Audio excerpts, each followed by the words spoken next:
Wendy, are we ready to roll?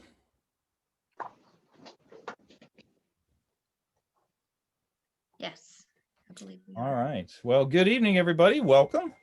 Thank you all for joining us, and thank you for spending your time with us this evening at our February 10th board meeting starting at 7 p.m. Tonight we'll address our usual board agenda and again dialogue on school reopening and also before and after school care, as these continue to be the most pressing issues for us all, and the environment, the factors, and the data continue to evolve. So let's start with a motion to adopt the agenda, if we may. You have a motion? Second, please. Second. Go ahead. Thank you both. Wendy, a simple yay or nay vote, if you would. All in favor? Aye. Aye. All opposed? Thank you. All right. Dog loves the agenda. Well, I was wondering who was going to do the flag salute, but maybe we could ask the dog. So, Dr. Harbeck, would you be so kind? Sure. Please stand. Put your hand on your heart. Ready, begin. I pledge allegiance to the flag of the United States of America and to the republic for which it stands, one nation, under God, indivisible, with liberty and justice for all.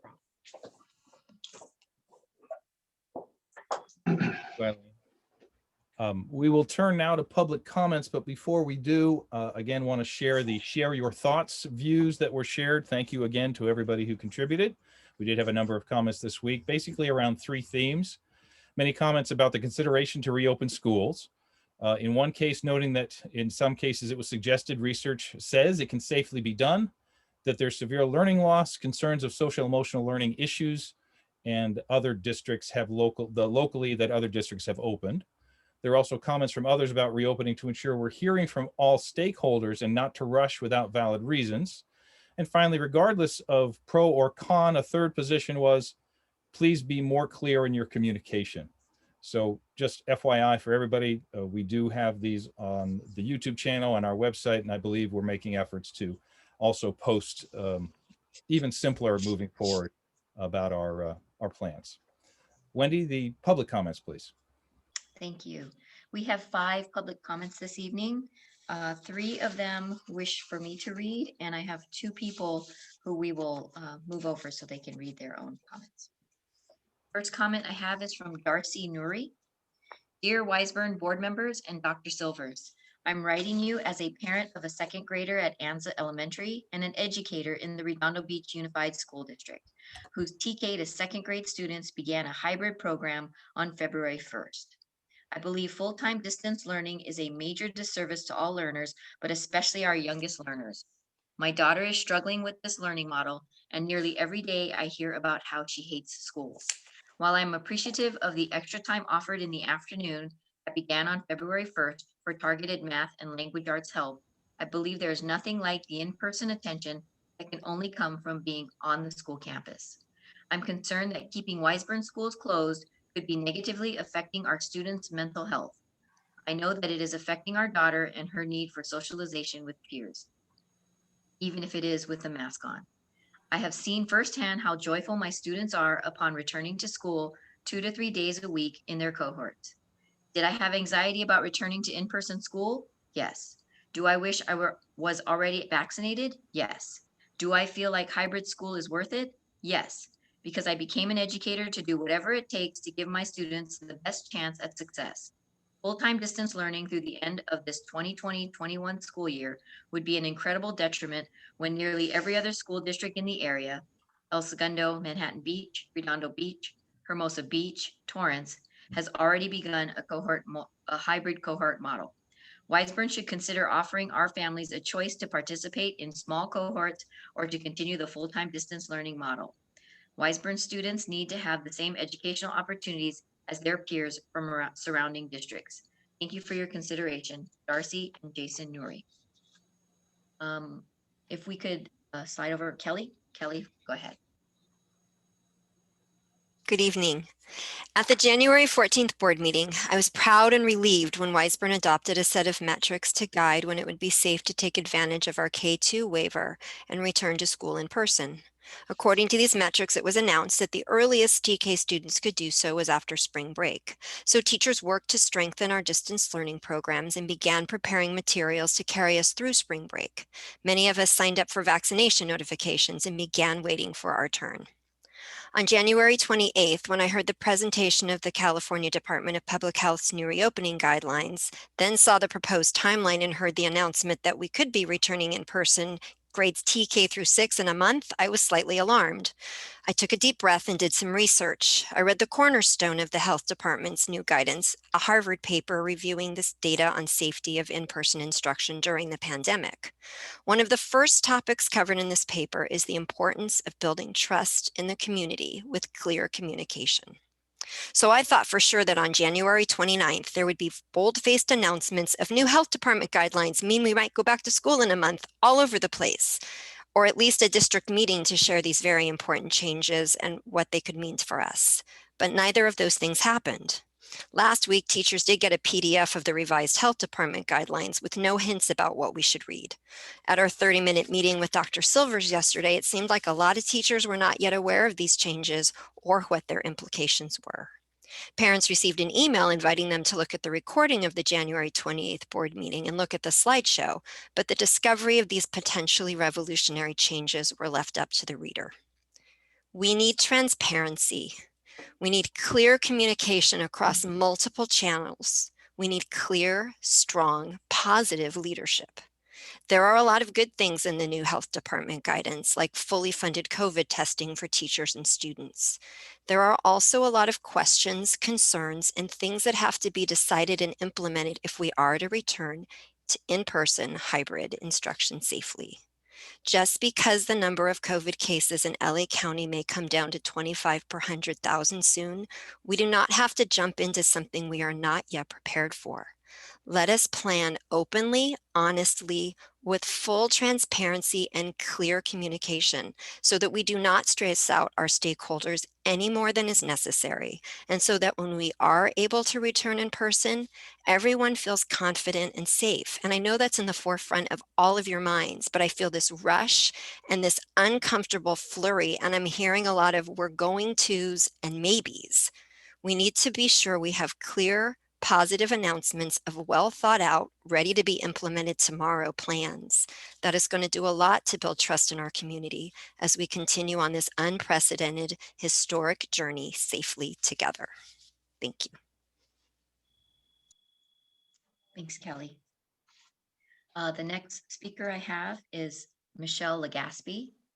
We're going to bring her over.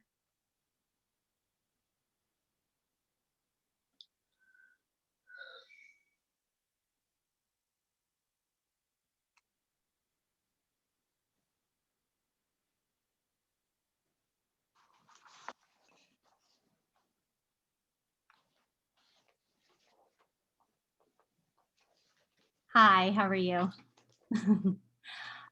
Dear Weisburn board members, my name is Michelle Legaspi, and I'm a proud parent of a 6th grader at Dana and a 4th grader at Anza. We've been a Weisburn family since my eldest was in TK. We moved to this area specifically for the schools, and we have loved our experience here. We are invested in this community, and we have worked to be active and contributing members. When asked to work on a committee to review and finalize hybrid schedule plans, I was happy to be able to use my experience as not only a parent at Anza for several years, but also my experience as a teacher in a neighboring district who is going back soon in a few weeks. I'm able to look at the proposed schedules both as a parent and as a teacher.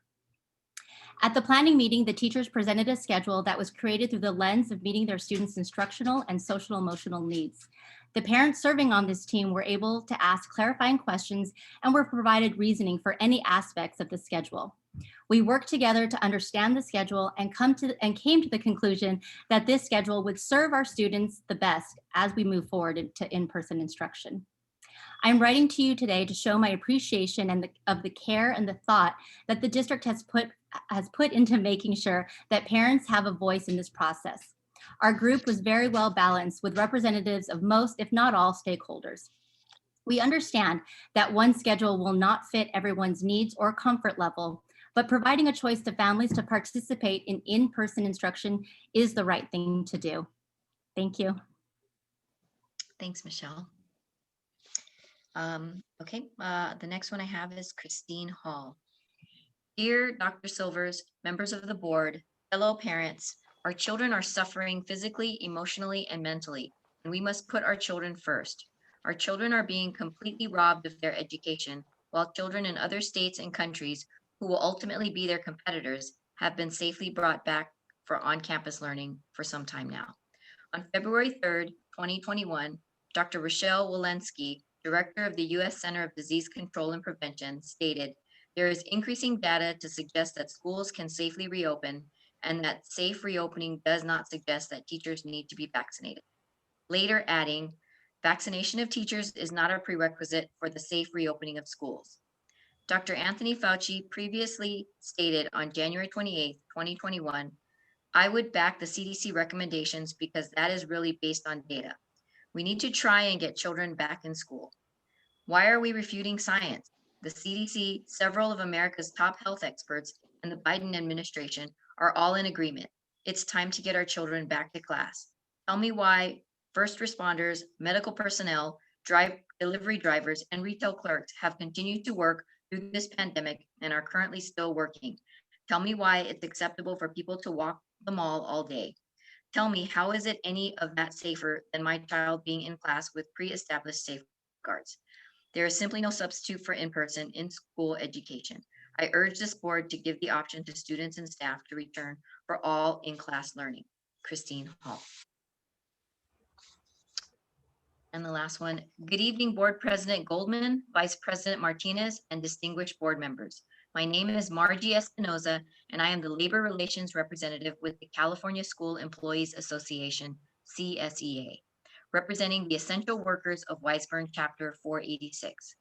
CSEA presented a proposal to the district on January 8, 2021 on Article 8 salaries and Article 9 health and welfare, and we were informed by the district that they would not provide us with a counter until the March budget presentation.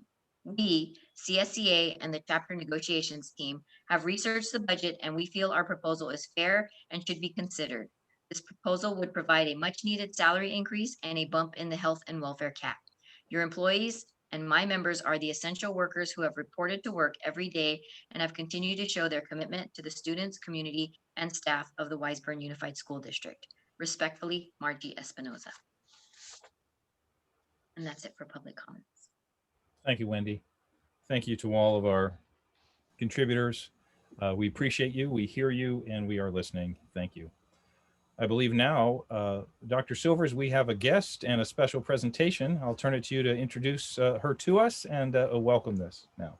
Thank you, Dr. Goldman, and welcome, Cindy. Just as a little bit of background, we were saddened many months ago when we were put in a position to lose our CDC program, a casualty of COVID-19. And just a reminder to the board that the general fund, our general fund, suffered approximately a $300,000 loss as we navigated those circumstances. And so it was difficult. And as time went on, as we started studying options to rebuild a program, to reconstruct a program, it was certainly difficult to do so in a way that would not impact our general fund, where we would look at where our liability continued to be high. The cost to run a program is very high, both from an operational standpoint and again, from a liability standpoint. So, I think maybe a magic touch kind of dropped in our lap, and I'm hoping that Cindy today will be able to share a little bit of information, a program that could help support the community of Weisburn, our families in Weisburn, the kids in Weisburn as we move forward. So I'm going to turn it over to Cindy from Right at School, before and after school care program. All right, thank you, Blake, for the introduction. Now let me see, I'm going to try and share my screen with you all. And hope that works. Can you see it? Yay, okay, perfect. Thank you guys so much for allowing me to present to you this evening. My name is Cindy Lawson. I'm the Senior Director of School Partnerships with a company called Right at School. And I thought I'd start out tonight by talking to you about why after-school programs matter. It turns out that elementary school students are awake for 5,000 hours a year. In a normal year prior to COVID, they're in school for just 1,000 hours each year, which means all the things that you have to do and accomplish with students, you're packing it in to just 20% of their waking hours. That's it. So what do you think they're doing the rest of the time? If you think about what students are doing, and I'm probably even doing more so now, on their technology, on their computers, on their phones, more so than ever, they might be being more sedentary now, eating unhealthy snacks, watching TV. But if you add up the amount of time children are in before school, after school, winter break, spring break, summer, all of that out of school time, it equates for about another 1,000+ hours. Far too often, those hours are being wasted. So we believe at Right at School that we can really make those 1,000 hours enriching and engaging and have a transformative impact on students' lives and their school success. And the research actually backs us up.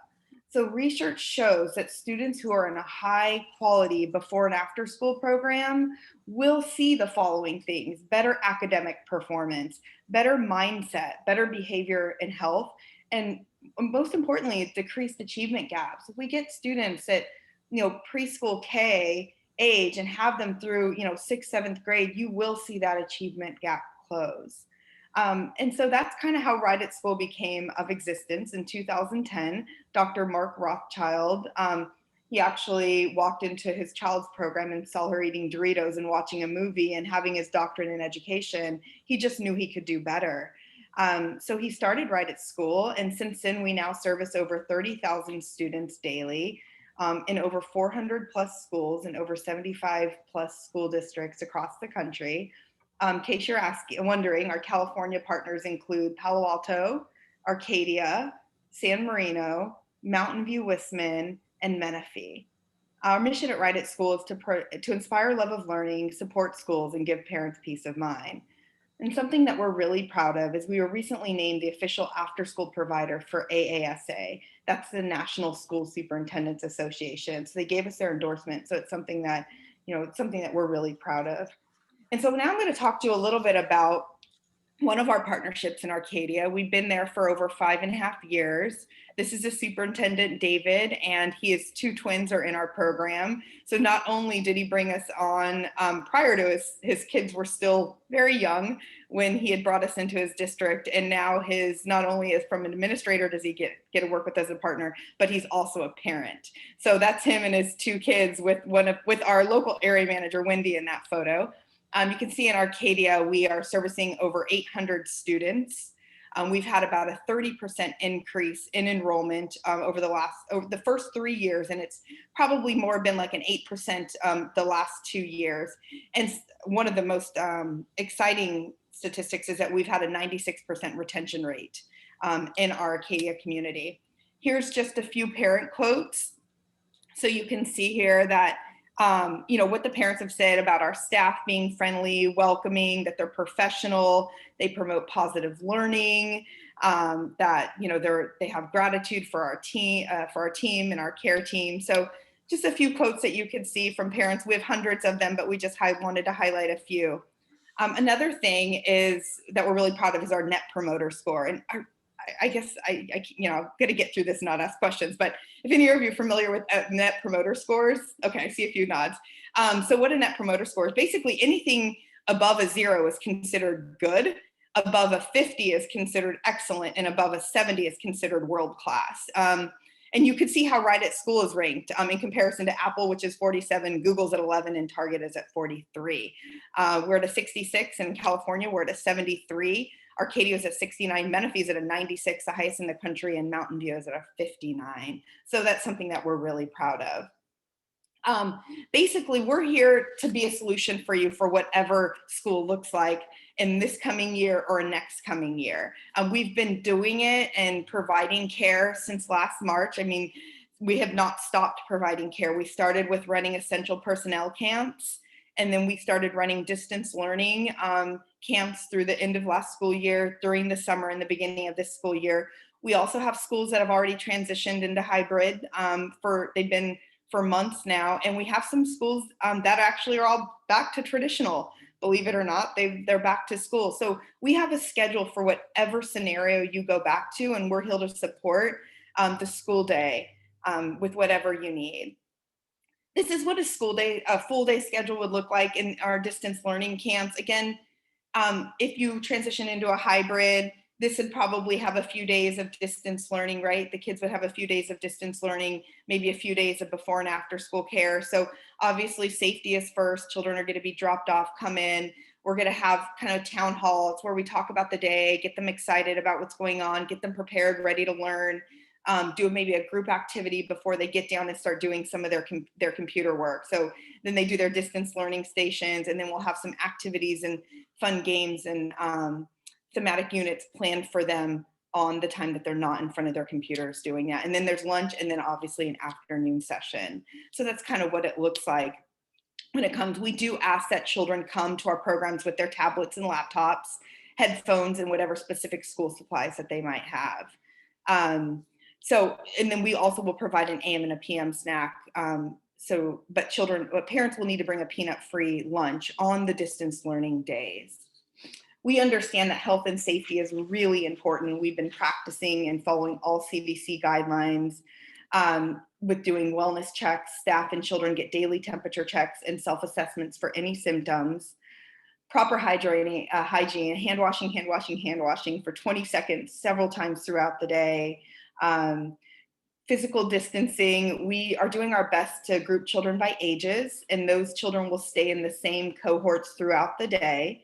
And we've even created activities that help support distance learning. Face masks, as of today, all staff and students are required to wear face masks. We understand that things are changing daily, but as of right now, we ask that a student comes with a face mask every day, and our staff as well. And if they don't, we will provide one for you.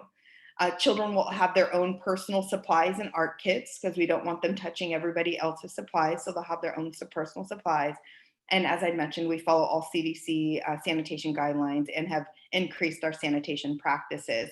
You know, our rule of thumb is we leave the facility cleaner than we got it. So, you know, we really work diligently before, you know, COVID, and now even more so now, that when we get into a classroom or a facility, we want to make sure we leave it, if not what it looked like, if not better than before. We also have smaller ratios. I mean, it's a 14-to-1 ratio, where previously we could have had, you know, 70 kids in a multi-purpose room, but now you can really only have 14 kids in every individual space. So, you know, every classroom can only have a 14-to-1 ratio, where, you know, we might have 28 kids before, it's 14 now. So we follow those stringent ratios. You know, and really at Right at School, our focus is on building children up. We're here for the long game of education.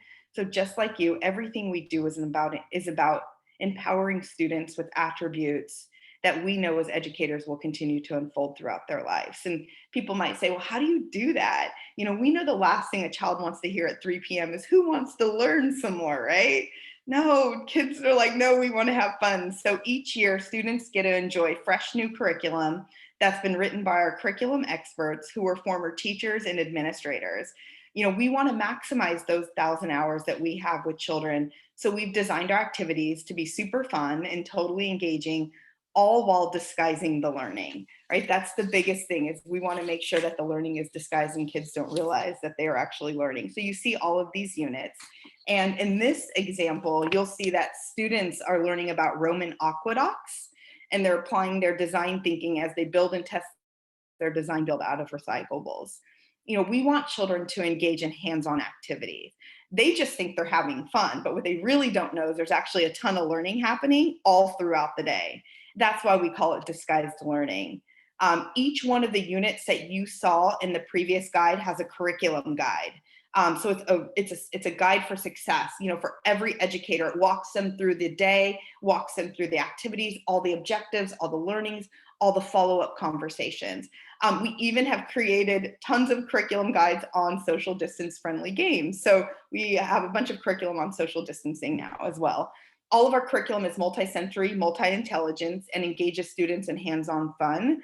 Plus, it supports curriculum. It supports national and state standards in literacy and math, fine arts, social emotional learning standards, 21st century skills, national PE standards as well, several others, but that's just a few of them that it hits.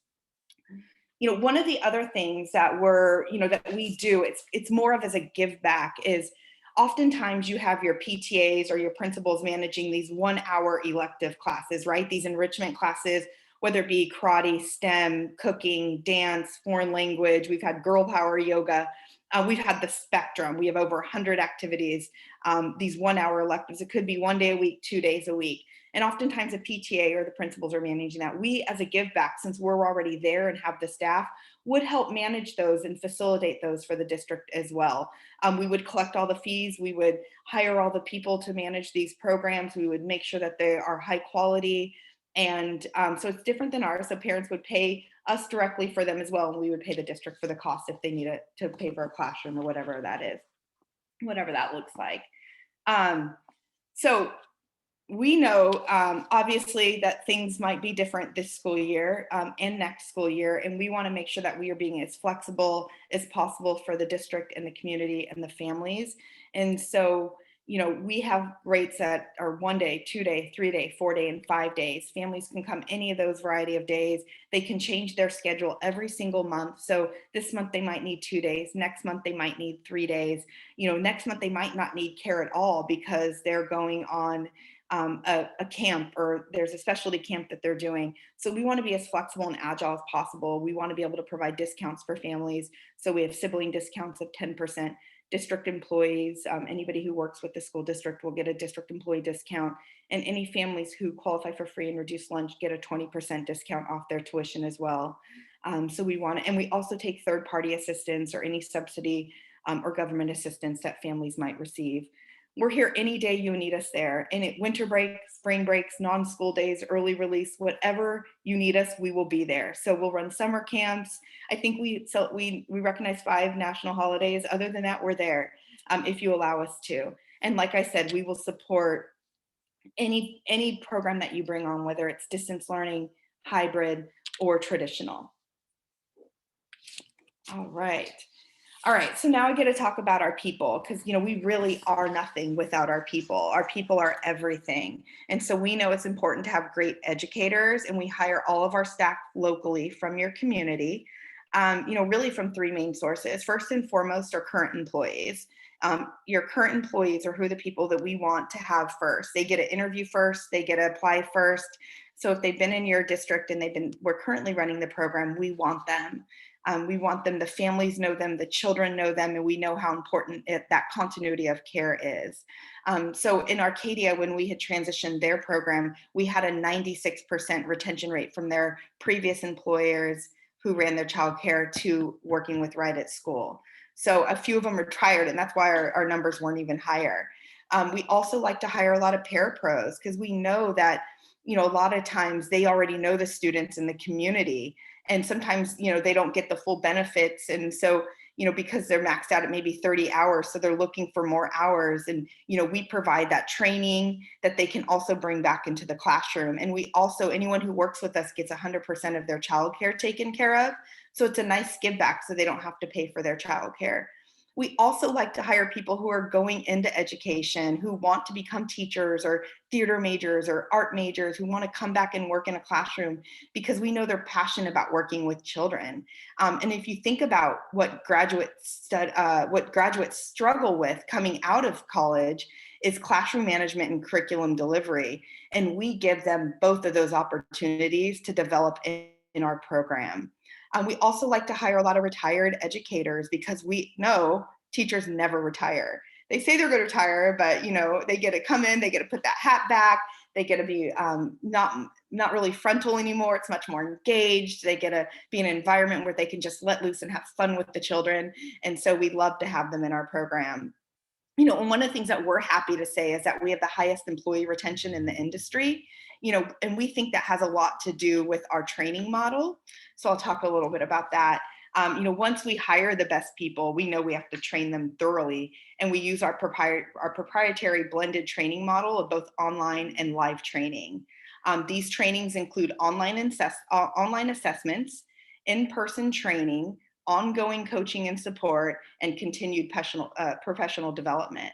Our training model was regarded by the president of the National After School Association. That's like our AASA on this after school side. We were so regarded by her that she asked us to partner with the U.S. Department of Labor to use our model as an apprenticeship model for the entire after school profession. So again, it's something that we're really proud of. And what matters most is what our employees have to say, right? Like how they feel working in our program. And 3 years in a row, 99% of our staff felt effective and confident within their first 30 days on their job. So we know that it's super rare working with children that happens. So that's something that makes us excited, and we know that we're empowering them in the right way. One of the things we've learned, the best way to service districts and families is to become a part of your community. We hire our program staff and area managers who supervise your programs locally. We continue to support those amazing local teams with our national network, ranging from our dedication subsidy coordinator to our curriculum writers and customer service teams. You can see on here some of our actual pictures of some of our staff who are in California and who are local. So we have Wendy, who's our local area manager, Felicia, who oversees our California region, Pat's our COO, and then we have a training and inclusion specialist, family coordinators, curriculum experts, and customer service. So how that goes is we have our educators working in our program. So our educators and our staff, they are in our programs, as well as our program directors. Our program directors are right there. They're managing the program with the educators. They report into an area manager who's local, who manages all of the schools in your district. And that local manager reports into a regional director who reports into a COO. Basically, we take care of everything. It doesn't cost the district anything. This is all we do for a living as a company. This is all we do, and this is all we focus on. And it costs you nothing. We really try, as a rule of thumb, to have no waiting lists. We can support the demand. It's just if we have the space to accommodate it. So we understand space is a hot commodity these days. But a lot of times we will work with the district and we will find every means possible to try and support the community and being able to service everybody who needs care. So we will work hand in hand with the school district to make sure that happens. And then we provide discounts and scholarships back. And that is it. I hope I kept to the right amount of time, and I hope I didn't go. So open it for any questions that you guys might have, or I'm here. Questions from the board? I have a question. I'll go ahead and start. Ms. Lawson, can you share a little bit about the curriculum itself? And also, is it a fixed curriculum, or is there an opportunity to collaborate with our district staff and teachers to kind of align that curriculum to what they're learning during the course of the day and with your program? Yeah, so we obviously we know studies have shown, you don't want it to be more of the same. You don't want them to, have more of the same in the after school environment. But with that being said, yes, we do collaborate. I mean, you saw those units. I mean, I think you saw that there was just, you just saw a handful of units. We have years and years of thematic units. So oftentimes if we go into say, for instance, we have a lot of schools that emphasize on art. A lot of our curriculum will be aligned to more of the arts. Sometimes we have schools that are more STEM related. So we will pull out all of those units that are much more STEM related. So, you will have more of the icky experiments, more of the detective stuff. So you will have some of the stuff that's focused more around that. So yes, there are absolutely ways that we can coordinate and work with our team and our curriculum team to kind of align to the district's initiatives. And that's one of Cindy, sorry, just to clarify too, I think, and then another way of alignment would be, because you mentioned about the standards. So you're following the national and state standards as well, which would align to what's being taught in the classrooms as well, correct? That is correct. So sorry, I'm pulling out, as I have next to me, one of our curriculum guides. So you can actually see in this guide, it's called Inventor's Workshop. And on page 2, it talks about all of the areas in which we align. So in this unit, we align with literacy, math, social emotional learning, science, and art. So every single one of those has a guide to help them be successful of how to implement the curriculum. Thank you. Thank you, Cindy. A question, whenever, assuming we were to say yes, what is your startup time? What time, how much time do you need? Well, we were talking with Blake and Nisha about this. You know, they had originally said that there are some dates out there. Usually we need, I would say, 4 to 6, probably 6 weeks minimum. That we can, usually we are requiring about 4 to 6 months. But we think if we can get current staff, then we can interview and hire current staff. Right now we're securing deals for fall.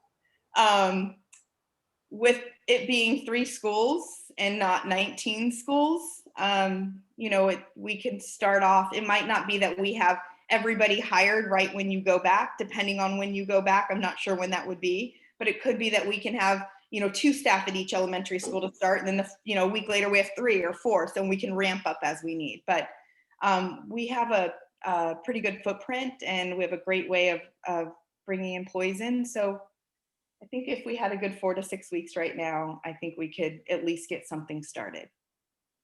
Thank you.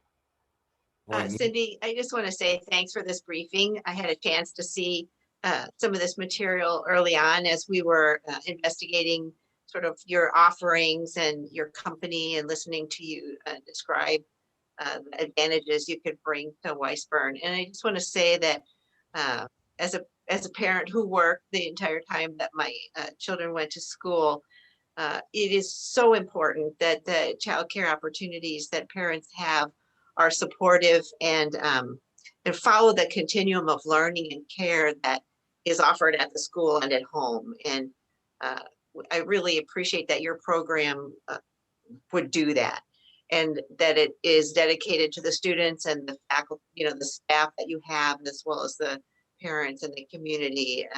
It's so important that it all flows together. I also had a chance to see some of your rate schedule, which I know is not in this briefing, but which is also compatible with, you know, the rates that we would have had for our parents in the past, or might even be more favorable. The options that are provided are also really important. So there's care for students over some of the breaks and so on, where parents still have to work, but you know, classes are not in session. So I really appreciate the flexibility, the learning, the sort of continuous instruction and themes that go forward here in support of the students and the community. So thank you. Joanne.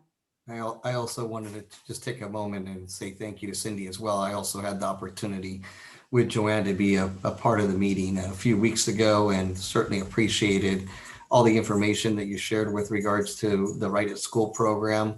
My 2 boys have been part of the before and after school program at Weisburn here. So I also truly appreciate, Cindy, that you're going to be looking at our Weisburn CDC staff as well, and consider them because as Blake mentioned, unfortunately, our program was impacted due to the COVID-19, and it was a negative impact. So thank you. Wonderful presentation. Thank you very much. Thank you so much. Thank you guys for allowing me. Thank you. Dr. Silvers, anything to add before we wish Cindy an excellent evening? No, I think where I was going to clarify, the questions were asked, so I appreciate the questions from the board. Cindy, thank you very much for presenting tonight. I know that it's a late night for you, but we appreciate you being here. No, you guys were great. This was not a late night. I've been on board meetings up until 11 p.m. So this is a pleasure. So thank you guys so much. Again, Thank you. Have a good evening. Thank you so much. Bye. Thank you also to Joanne and Nelson for being our vetting, part of our vetting process, and getting us some insights before this meeting to make sure this is worth pursuing, and it does seem to be so. So thank you again very much. Appreciate it. Let's now turn to committee updates. This is a new item on our agenda in the interest of both furthering communication, engagement, inclusion, and information to our community and ourselves. We have multiple committees that have been created and already staffed by us. So let's start with 4.1 and 4.2. I think, Roger, you're on the county committee and the LA County School Trustees Association. Any updates for us on either of those? Yes, thank you, Neil. I have an update on each. The business for Weisburn Unified School District as it relates to item 4.1, that's the County Committee on School District Reorganization. That's the matter with regards to the choice block petition. As we all know, that was approved by the State Board of Education, and it is officially on the ballot for March 2nd. It's known as Measure A. And the ballots for the election have actually already gone out. So the vote by mail has actually started as of February 1st. For those that do not know, this is a section that's in the Weisburn tract, east of the 405 freeway. It's about approximately 400 homes that, if the measure passes, would be allowed to join the Weisburn Unified School District officially. And this is a segment, again, east of the 405 freeway, on 139th, 140th, 141st, 142nd, and Rosecrans, and then also south of 130th and bordered around Ocean Gate, Shoup, and Inglewood Avenue. So if you live in those areas and those blocks, then you are a part of that election and you can vote on it.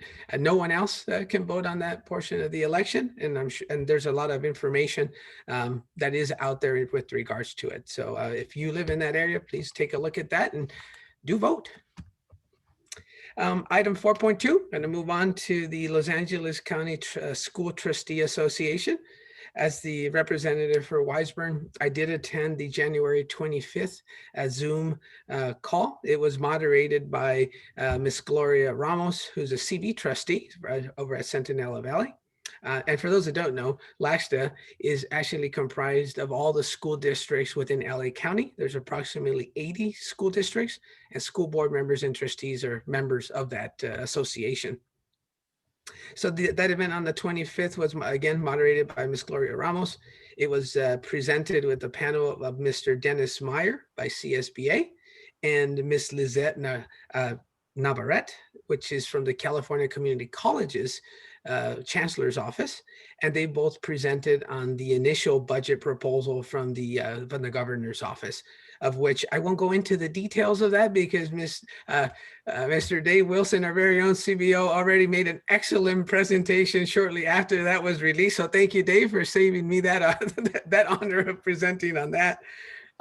The last thing I'll talk about at Laxta is that they are going through elections for actual officers and directors of Laxta.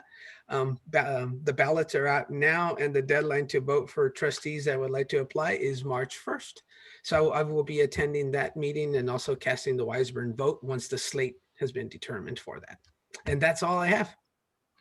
Thank you, Roger. Thank you also. The district has been strong supporters. Back to your first item, 4.1, the choice blocks. I know you've spoken multiple times at the state level, the county level. I've had the privilege of doing so as well. Thank you again for your involvement here, and we're pleased to see that moving forward.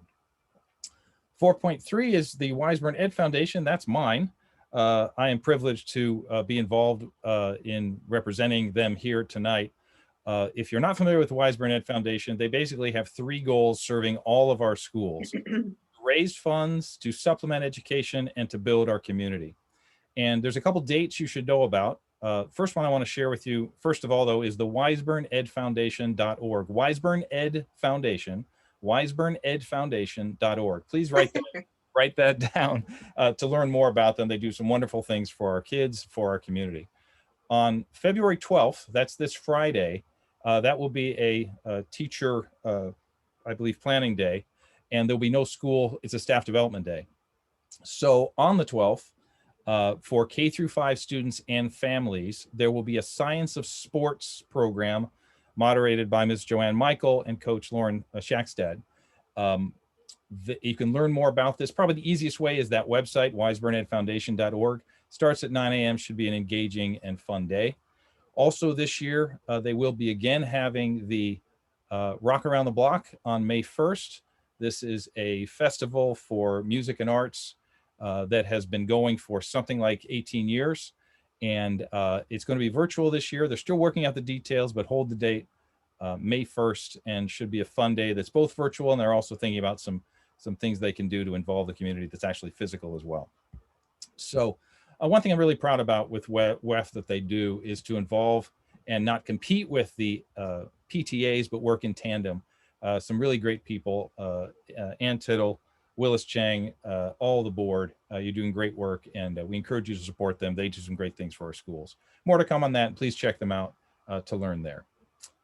Let's go to the budget committee, 4-4. And I believe Joanne and Israel and or Dave will be sharing. I can make some comments. So the last time we met was back in November, and since then the governor has released his January budget proposal for the 21-22 school year. So I plan to reconvene the committee first or second week of March, and I'll be sending an email out to the committee members to confirm that date. And I want to say thank you, Dave, for that. And typically we have a chance to work with Dave maybe a little before we have the whole committee come together to get maybe pre-briefed on some of the material that Dave's going to present, and also to ask questions ahead of time to make sure everybody understands what the information is. Dave's so good at presenting and at collecting that information. And I know a lot of it's going to build on the presentation Roger talked about earlier, which described the budget that the governor is submitting to the California Assembly there to see what we're actually going to get in the way of funding. So it's a lot of moving target, a lot of moving pieces yet, but I know Dave will keep us organized and present it well for us. Thank you. Can I add, I'm sorry, Israel. No, I just wanted to add that, yeah, I look forward to the meeting so we can have some more substance to report next time. Thank you.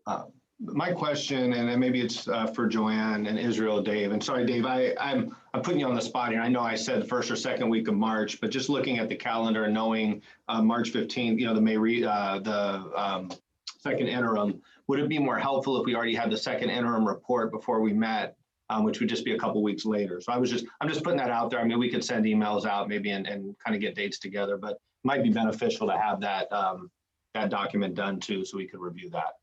I can certainly do my best to get that document completed before that. Okay. Thank you, Dave. The facilities committee, item 4-5. Thank you, Neil. The Facilities Committee is planning on meeting in the coming weeks.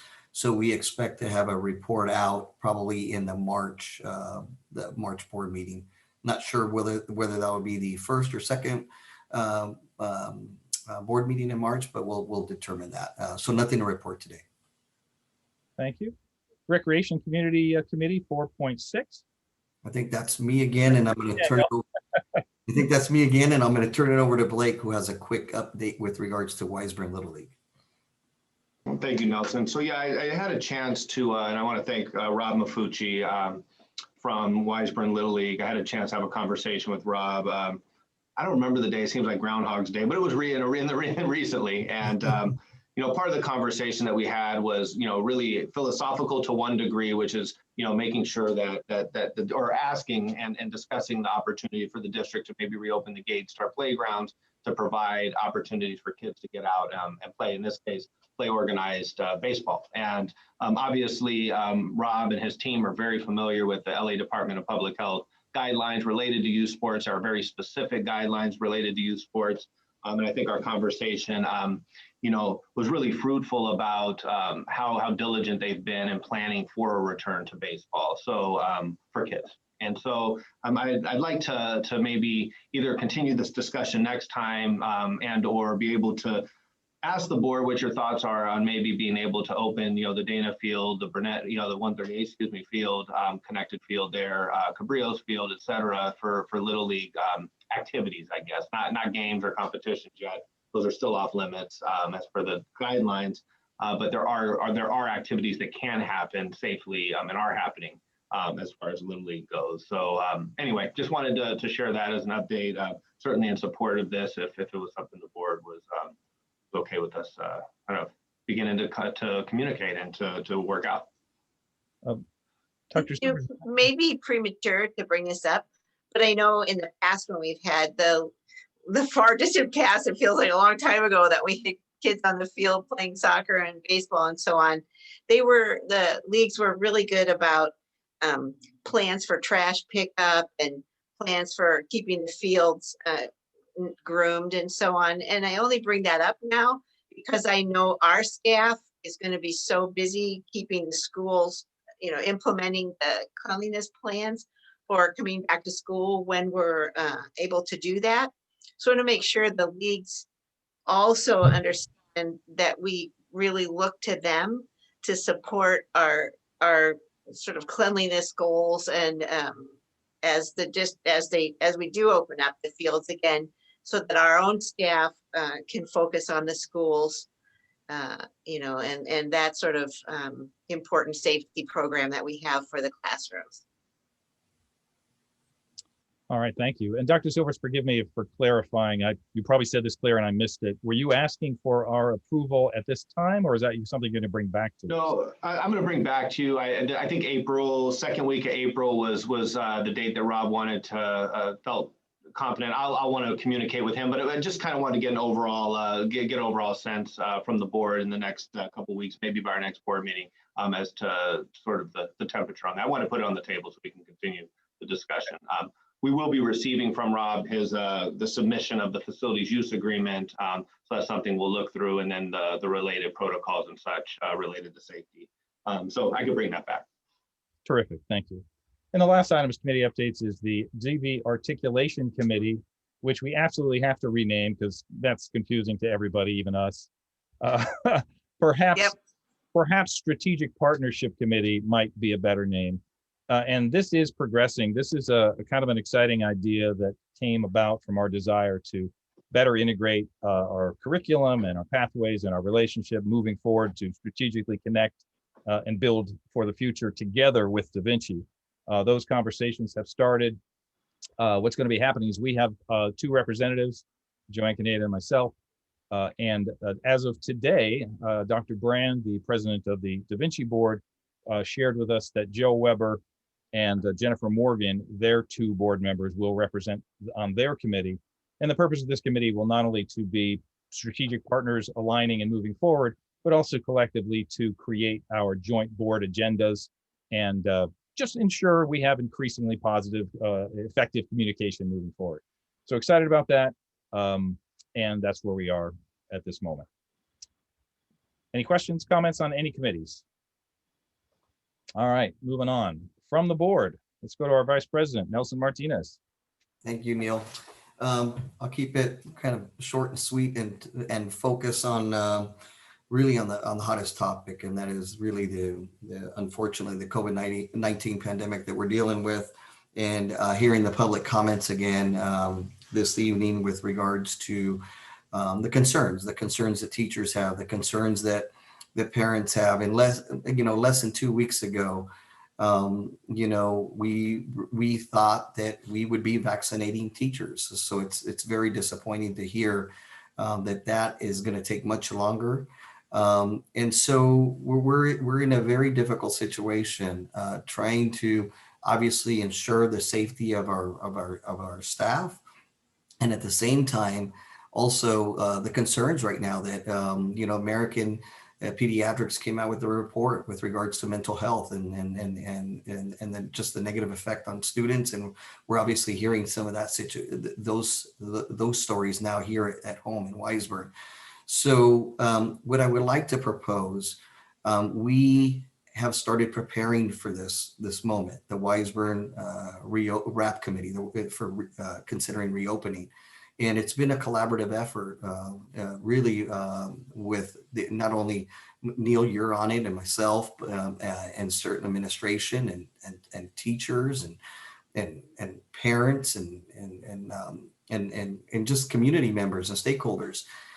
We need to start considering reopening in a safe manner for staff and students. And I really want it to be a collaborative effort. I want the teacher input. Neil, you've mentioned that this should be data driven, which I completely agree. I think we have surveys going out to teachers. I think we have surveys that will be going out to parents. I think that once we gather that information, we can make a better informed decision on reopening. But I think we're at a point here now that, together and collectively with teacher input, also with parent input, that perhaps we can come up with a plan that works. But I want everybody's input.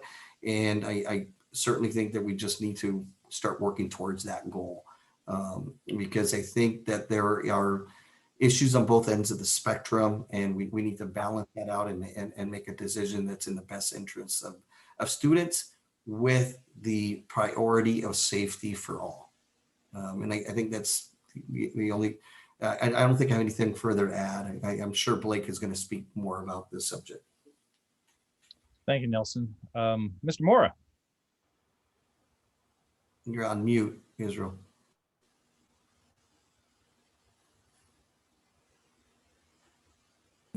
Okay, sorry about that.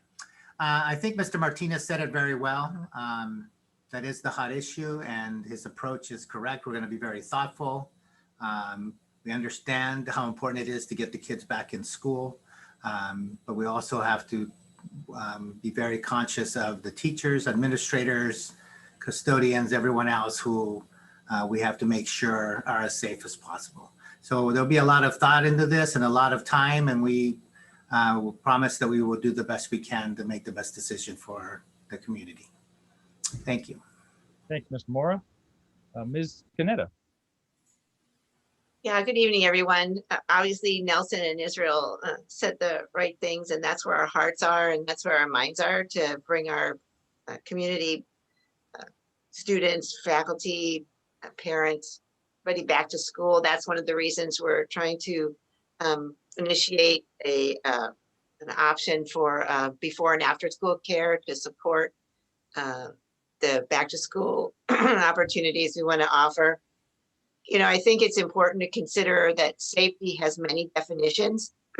Sorry, there's physical safety, there's emotional safety, there's a lot of elements to wanting to bring kids back safely, and we want to make sure to consider all of those too.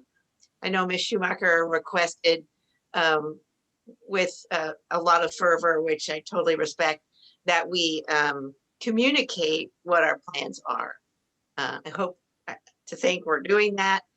It's possible that sometimes we know things that we think others know, and maybe we haven't communicated it properly. So as we do go forward and make decisions regarding reopening, we will, of course, communicate those decisions as promptly and as effectively as possible going forward. So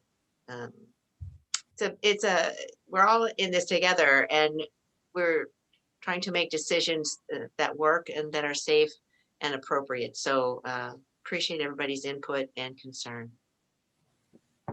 Thank you, Joanne. Mr. Banuelos.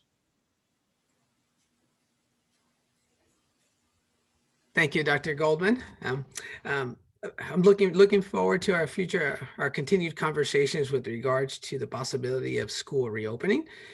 But I'm going to focus my comments now on a different topic that I'd like to discuss, since we'll be discussing reopening in a little bit. So my comments today are regarding a scheduled read-aloud that was announced in the February Weisburn e-news titled Weisburn's Anti-Racism Read-Aloud. It is for a read-aloud of a book titled Something Happened in Our Town, with the subheading of a child's story about racial injustice.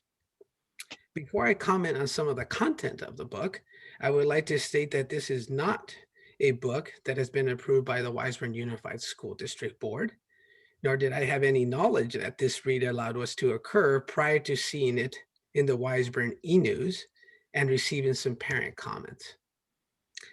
Social and racial injustice is the issue of our time, and one that as a society and community we must address and improve the current condition and provide justice for all. We must address it in a unifying and inclusive manner. As such, to help educate and inform myself, I purchased a copy of this book. It is a valuable book and a worthwhile read. So much so that after reading it, I asked members of my family to read it, and we had an in-depth conversation about it. The conversations in the book are shared from the perspective of a white family and separate from the perspective, again, of a Black family, and are centered over the shooting of an unarmed Black man by a white policeman, and covers topics of race, skin color, prejudices, discrimination, differential treatment, slavery, immigration, and ultimately provides a message of positive acceptance for one's differences. I believe that there are no absolutes when it comes to points of view, as we all have life experiences and struggles. The book uses phrases like most and some to describe some situations. However, the book makes a statement that they, meaning policemen and cops, don't like Black men. It is an open statement that all cops do not like Black men, then proceeds to dispel this with examples. I do not agree with that statement. In the very same Weisburn e-News, there is a feature for the newly installed futsal soccer field, the mini pitch, which was gifted to the Weisburn USD, Weisburn, our district, by the United States Soccer Federation, the Black Players for Change organization, and Black Women's Players Collective, thanks to a partnership with the Hawthorne Police Department. I prefer to start a conversation to develop understanding from a position of unity, just like the logo reads on the football mini pitch. Together, there will be change. As such, I cannot approve of the message that that segment of the book sends.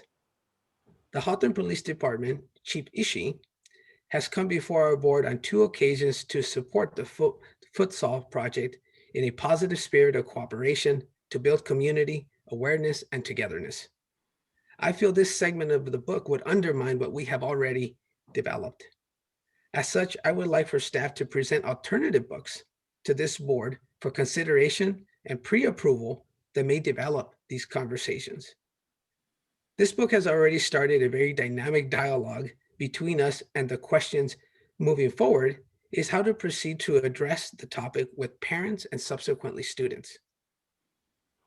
I truly thank everyone for listening to my comments, and I welcome hearing and learning from yours. Thank you. Thank you, Roger. Thank you. I'll just leave it there. Well said. Let us, it's my turn to share, but I'm going to hold my comments until we're talking about school reopening. So let's turn now to, from our cabinet and move to Dave Wilson, our Chief Business Official. Thank you, Dr. Goldman. Just a quick update on our cash flow. I want to give a refresher to the board or to anyone in our audience that might not be aware, but we're entitled to state funds every month.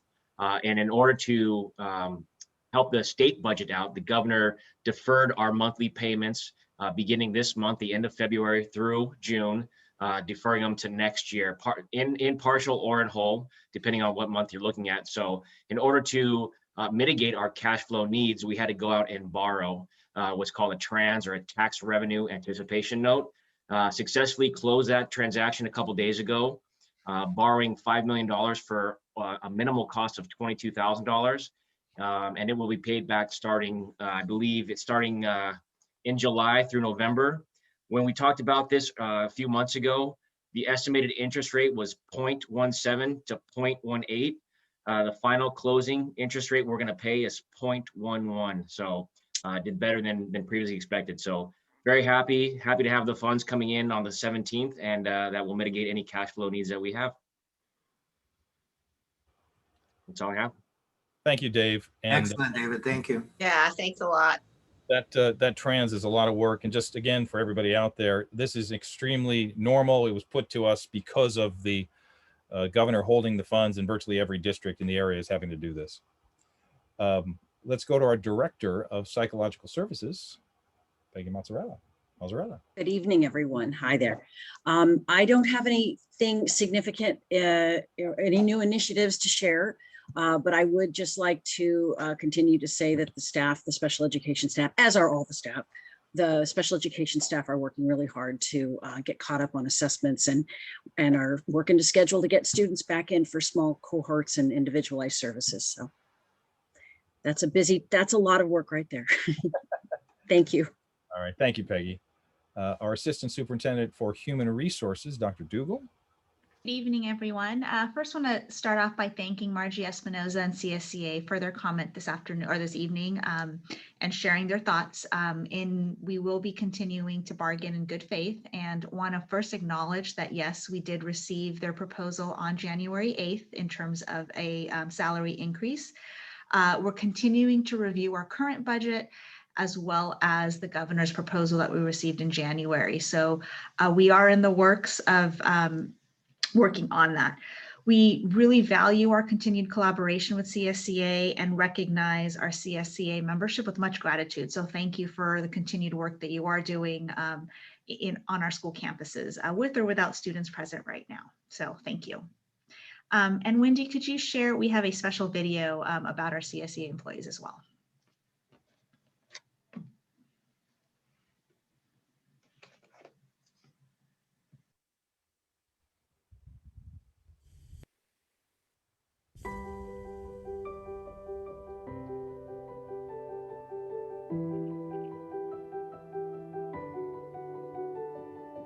When you look at a school system, when you look at a learning system, it's really about a community of learners because learning doesn't take place in isolation. We're in the classroom, we're teaching our students. Yes, it's an important role, but our school would not function without the people who feed our students, the people who care for our students and look out for their health by maintaining the cleanliness of our sites. Cleaning a school isn't easy, but our custodian Derek has made a difference. He cleans our restrooms, our lunchroom, and really everything else, and that's really helpful. Really making it a great place to be. I've known him 3 years because he started, I think, in my 4th grade year. He's just been this really awesome guy. So I think of our Latino liaison at Milpitas High School, Ms. Norma Morales. She connects with students that maybe need more support, whether it's academic, whether it's emotional, whether there's resources that they need to get in touch with to help their families and help their students be more successful in the classroom. Whenever I go into the office, all of the secretaries at the schools I've been to seem to be juggling 8 things at once, and it just astounds me how they're able to do that. Kids can be wonderful and kids can be very trying, and the patience that I continue to see from our classified staff is just admirable. Without our classified team members, it just wouldn't work.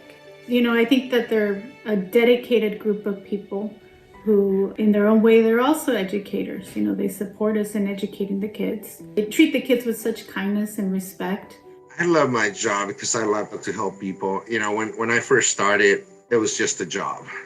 With time, being here so long, you get to know what's important. You have to solve problems so that these kids can learn and do good in school and the teachers can be good teachers. I feel that us as aides, we are in these kids' bubble. I mean, we are their hands, we are their voice, we are their eyes, we are their feet. We do absolutely everything for these kids.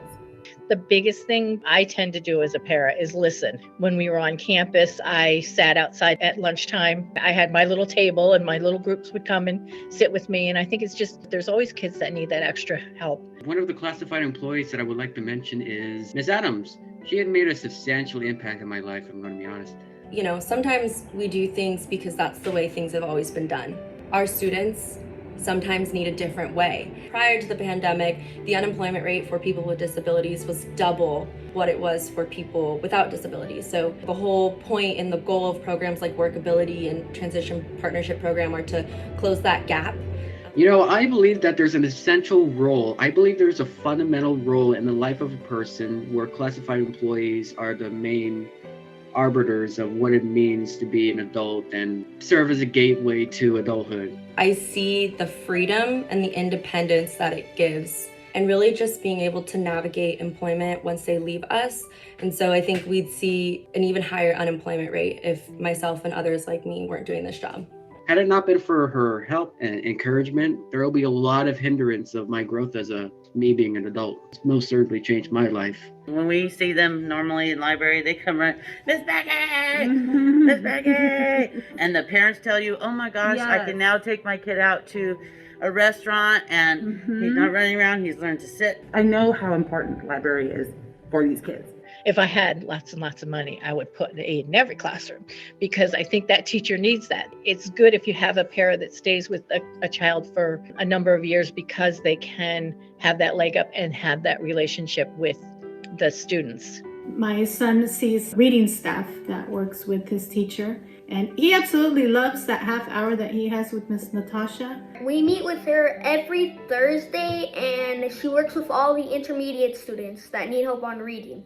I think I wouldn't be good at reading without her. She's helped me become a better reader and helped me not skip sentences. Our whole goal is to make sure that no child is left behind. We're all helping each other to show the students that we're here for them. And that's what we want for all of our children when they go to school, is to feel cared for. And classified staff really offer that for my kids. They're wonderful. I would like to say thank you. Without you, our schools would not be able to function as smoothly as they do. It falls apart, I feel. They make me smile, they make me happy, you know, how much work they put into the kids. Some of them are part of the community. We can connect with these families. We can hear them when they express what they're going through. Then we reach out and we help them. We're in difficult times right now, but the mission is the same, you know, to help people. As of last week, I had 105 tickets on my queue. Sometimes technology is a challenge, you know, but we got to reassure them that they're gonna be okay. We're all gonna be okay. I love my job. I don't know how to put it all in small words, you know, but I believe that we make a difference. And that's what we're here for, to make that difference. We are essential. Are essential. Are essential. Are essential.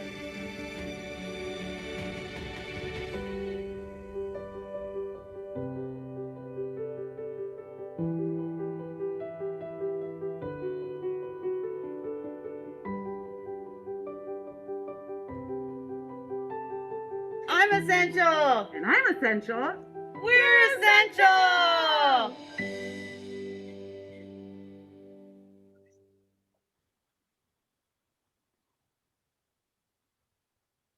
Thank you very much. Dr. Dougal, anything else to add there? That's it. Thank you. Well, to all our CSEA team, yes, you indeed are essential. We're all one big team trying to make education best for our kids. Without you, we can't do that. So to all of our team members, thank you, and we definitely appreciate you. Let's now. Dr. Goldman, I have a quick question for Dave. This is regarding the budget, yes, the budget proposals from the governor's office. I believe last year we had a budget proposal again in January. Then we had the May revise, which is your traditional. But the governor's office, because of COVID, then issued a second revise. I believe it was in August. So we really didn't have our budget numbers till very late in the year. I know moving forward to 21, we received the initial for January, the initial. Are we expecting a similar push out from the governor's office for 21? Meaning, no, I don't believe so. In another August, or should we be expecting a May, and that would be the budget? From what I've been hearing, we're expecting a May. There's no more delay in the sales tax and income tax that was granted last year. So from the initial preliminary hearings that I'm hearing is that we should have an on-time budget and no revisions. Okay. Barring any crazy thing that could happen. Okay, thank you.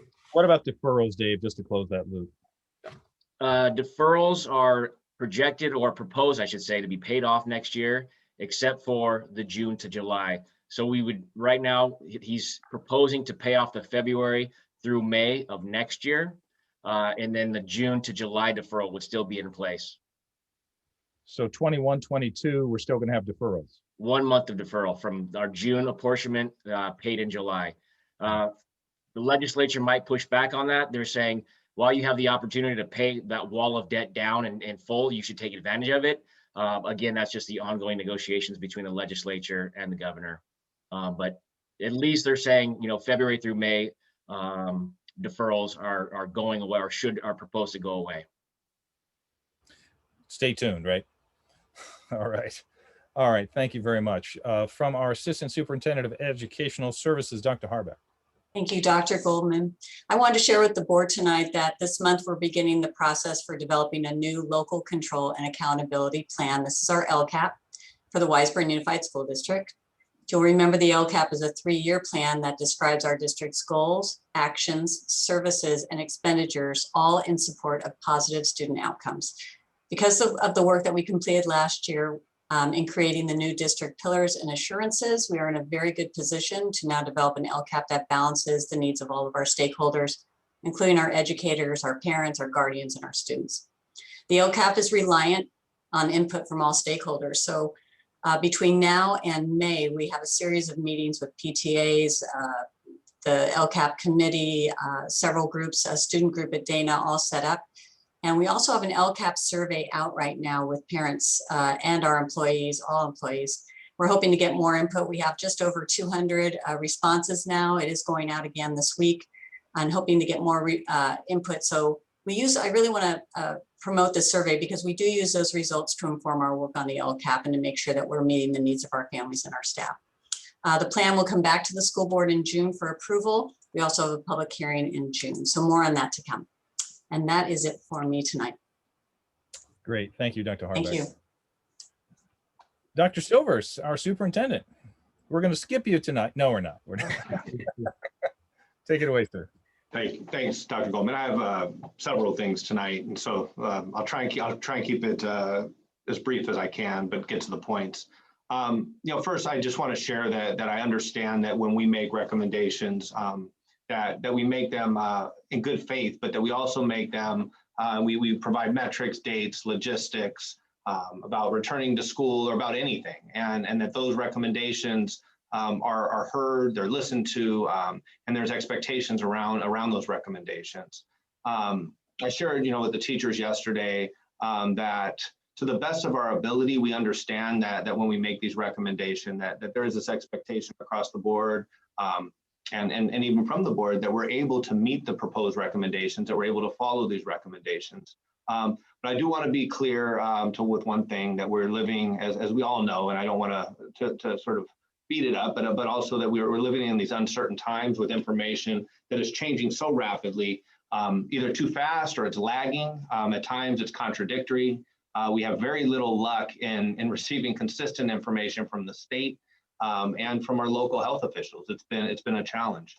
But when we do make recommendations regarding metrics, they're made at a particular moment in time. It includes the best information that we have at that moment, and frankly, has been subject to change, unfortunately. So it brings us today to our latest reality, that during the last board meeting, I shared metrics that included access to vaccine for staff as a condition to return. Just days later, maybe it was a day later, the entire vaccination rollout was upended. There's now new partners involved with Blue Cross, large partners, Blue Cross and Kaiser, less supply than expected in LA County, legislators, politicians, health officials, county educators, et cetera, that are urging schools to reopen despite the lack of a vaccination supply for our educators. We anticipated that our vaccination program would start somewhere around February 15th. This was information that was apparent fact at one point, yet I don't think we could say with any amount of confidence that this will happen, this February 15th date will happen. In fact, to date, we have no known estimated date that we may have a vaccine protocol or enough supply of vaccinations to to vaccinate all of our staff. At the same time, we're rapidly reaching, quicker than we expected, this number of 25 cases per 100,000 students. This is a metric that the governor has set as a metric on when students in the grades TK through 6 could return to school in particular counties. This metric just 3 weeks ago would have seemed near impossible 4 weeks ago when we were looking at numbers in the 70s. It's difficult to, and I know upsetting, for staff, for families, probably for this board, and I'll say for our administration, that there are these constant changes not only changes to how we have to do business, but also changes to our metrics for return. Districts across the county were really put in positions to operate as health officials. You know, it kind of took this whole idea of education and created this educators as health officials. So as information continued to change over the last week or so, you know, I do realize that it's really not in our purview as a school district to be health officials. You know, it's our job to educate students. It's our job to be the best that we can and to guide instruction for our families and for our students, and to do so in a safe way as possible. That's why our consideration and or recommendations, as I'm going to share in a little bit, may be different today than they were 2 weeks ago, which were different than the ones 2 weeks before that. And hopefully we'll start seeing that change is happening slower, I guess, for lack of a better way to put it. Despite the lack of vaccine, all the county health officials share one similar stance. And I just want to be clear, the PPE, the personal protective equipment, the safety protocols, social distancing, masks, all of that they work. That's one thing that's come across pretty clear in most of the studies of late, that it really works. They found that schools have been extremely compliant organizations, and we feel committed and compelled to be in that group of schools that can maintain that level of compliance. So I'm going to share my screen now and go through a quick presentation. Sorry.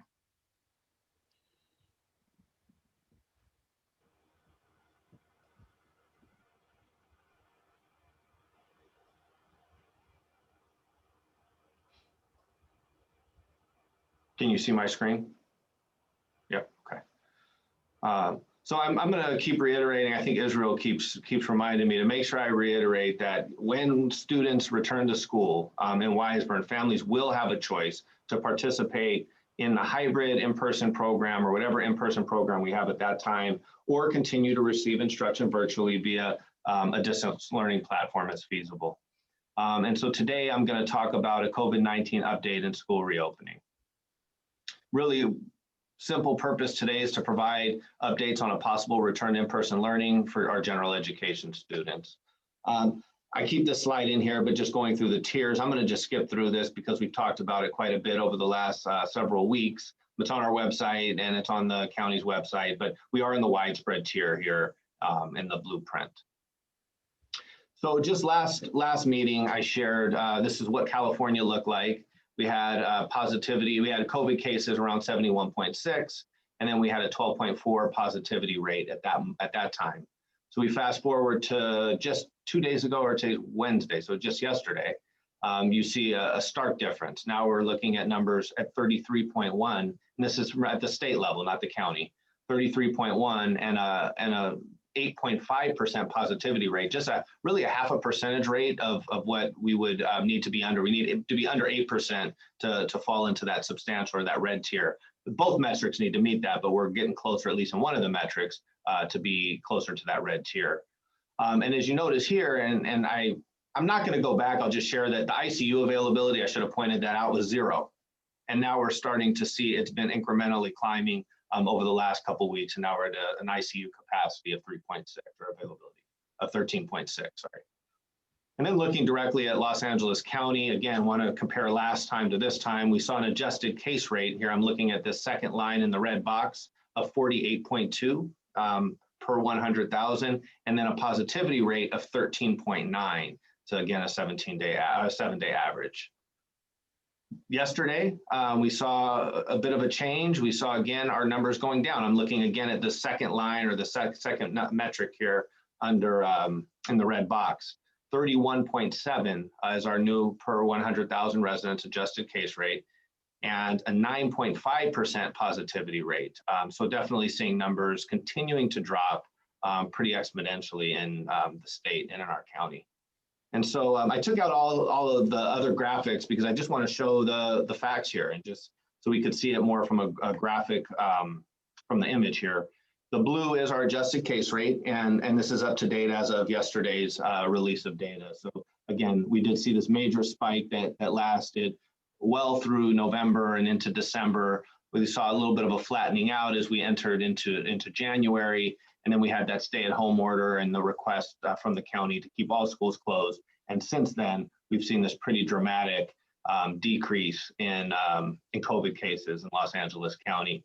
This yellow dot would indicate when we get to the red, but I mean, you could see how close we are to that 25. That number would be somewhere around here. If this line gets somewhere around just a little bit lower in this this blue line, if it moves down a little bit lower. And then the red is our positivity rate. Again, we're seeing the positivity rate continue to decrease at the same time as the case rate. So definitely moving in the right direction, but also poses a challenge when last board meeting, we were talking about 3 metrics to return at a point when we felt that vaccinations were going to be available, literally, 2 weeks from then or 3 weeks out. And frankly, we just, again, as I shared earlier, don't think that's going to happen. So, recommending today a little bit of a different approach, that we take a look at what the state is saying, which is at the point that we reach below 25 per 100,000 residents, and we have hospital capacity to level that's deemed appropriate. Again, we also have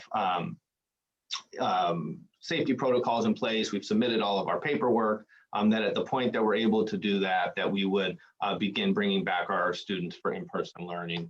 I would encourage the board to consider opening schools for in-person instruction in a phased manner. And so what I mean by that is obviously, we wouldn't want to bring TK to 6 back all at one time, but start looking at a phased approach to bring the students back no earlier than March 1, but starting to look in those early weeks of March to bringing students back. Again, assuming that we meet really this major metric here of 25 to 100,000, and that we continue to have hospital capacity. I know that's been an important metric in our county.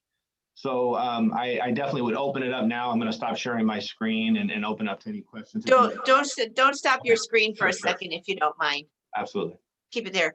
I think it's important to clarify that 25 per 100,000 applies to TK through 6 grade levels, that there is a different metric for 7th grade and above reopening. Sure. Is that correct? That is correct. Thank you, Joanne. So at 25 per 100,000, it does only that only relates to students in TK through grade 6. 7 through 12 are still following the blueprint, and you actually have to be in the red tier of the blueprint, which means you have to be under 7 per 100,000. And a case rate that's below 8%, a positivity rate, below 8%. Thank you. That's correct. Comments or questions from the board? Like a question for you. Obviously, the state and the county, LA County Department of Public Health knows the status of the vaccines and when they could be available, and that date has moved out. Could the state or LA County still require districts to open in a hybrid model? No. If once that 25 per 100,000 is reached, could they stipulate to districts that we have to open? So to date, that has not been the directive. The directive is it's a local educational decision. So it's up to the school board, local school boards. Okay. Blake, is there anything that we can do from a board level to, whether it's writing a letter or some kind of message to our legislators, to our governors, to prioritize the opportunity of vaccination for our teachers, for our classified staff? Is there anything we can do from our end? Yeah, absolutely. And I would share that I was lucky enough to be invited by Dr. Dradi, the superintendent in Santa Monica, to join a group of superintendents meeting with local legislators, really to have discussions around the vaccination process for, and maybe lack thereof, right, for our educators who really we want back in school. We want to have our kids back. So to one degree, I think it's helping support that process. But from that, we would like to bring letters. We have a newsletter that'll be, not a newsletter, I'm sorry, a message that'll be going out here in the next couple of days. We want to include some template language in our template letters within that will go out to our community, because we're going to urge our community also to really direct these letters at our local legislators. So we'll have information on that, on how families could do that too, individually, and then collectively as a board, and then also collectively as local superintendents, we've also done the same thing. And so we are seeing these groups that are really trying to get that message across to our legislators. And so again, encouraging, the board, and I can certainly facilitate that for the board, and would really encourage our families to do so as well, to keep sort of pinging our legislators. Blake, go ahead. I just had another question about the metrics. Once again, the 25 per 100,000. In previous discussions about metrics, we've talked about how long a metric needs to be in place to consider reopening. Is there a duration attached to that 25 per 100,000 that supports a particular reopening date definition? Yeah. I think I know the answer to that, but I'm going to avoid making saying the wrong thing. I'm going to turn that over to Nisha. Thanks, Blake. We have to remain for 5 days within that metric, and then we are good to go for the 25 to 100,000. It does get a little bit more complex when we're moving between tiers, and I think that's the piece that gets a little confusing for folks. When we're moving between the purple and the red tier, then we have to be in that metric for 21 days, for 3 weeks, in order to be able to move. But yeah. And that would be the metric for 7 through 12. Correct. Okay. All right. So once again, we have a sort of cascading set of metrics that we need to pay attention to. And when you talk about a date of March 1st, Blake, that date is defined as a return to school in a sort of cohort approach with, once again, as Israel pointed out before, the option for parents to choose distance learning instead of having their child be part of a cohort returning to school, and probably some sort of phased approach with the grade levels. Right, that's correct. I think it's kind of going along what Nelson shared earlier too, that a lot of the work, there's been a lot of work that's gone into planning for a potential return when we thought we may return back, last April or May, or as we were leading into summer, and then obviously the early months of this year, we were hoping obviously to open as well.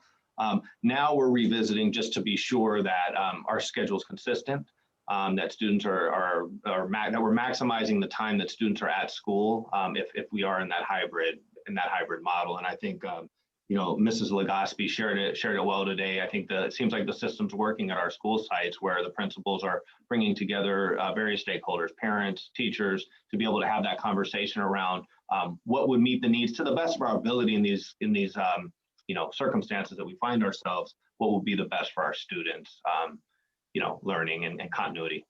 So I think that we're seeing the fruits of a lot of people's labor kind of coming together now as we start identifying the schedule. And so March 1, to kind of go back to that, Joanne, I think March 1 would be the earliest that we feel we could have a schedule ready and actually have schedules rolled out. And just to add to what you said, it won't look the same. Coming back to school isn't gonna, a hybrid model looks much different than a regular school schedule, obviously. And teachers may have to change because we don't know what students are going to stay home at distance and what students are going to come back and want to stay or want to be in school. And so there could be some shuffling of classrooms. Of course, we would want to limit that as best possible. And so our goal would be to limit that, but certainly we know that it's going to be an imperfect science. We're not going to be able to completely mitigate moving students around. So those are some of the challenges that we'll face moving forward. Well, and this, if I may, this March 1st date is of course dependent upon qualifying. I'd also like to ask the board for your input on, this is not an action item, but are you in agreement with moving forward with this, and get a sense of the board? Are you comfortable with this, or whether or not you're comfortable, are you in agreement with it?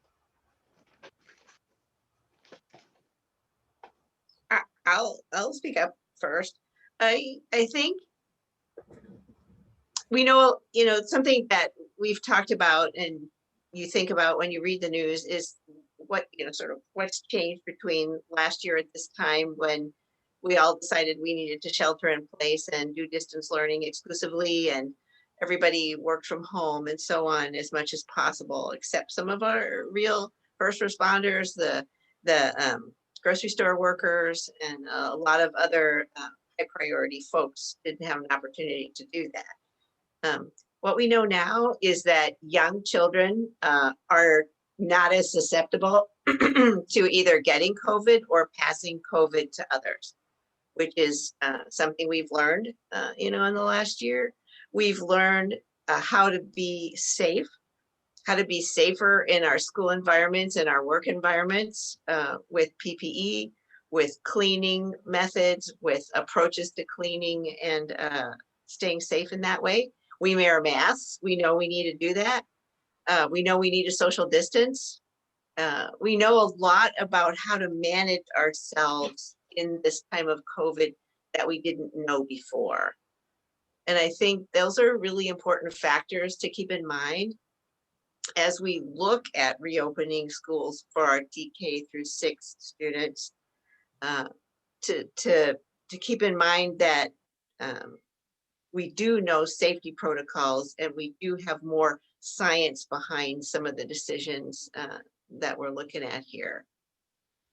And I think that's important to keep in mind too, in addition to the metrics and so on that we're talking about. I agree that with safety in mind, that's emotional safety and emotional health as well as physical health, that given the metrics that we can abide by and that we know are possible, if they do turn out to be true, that I'd like to see us move toward this March 1st date.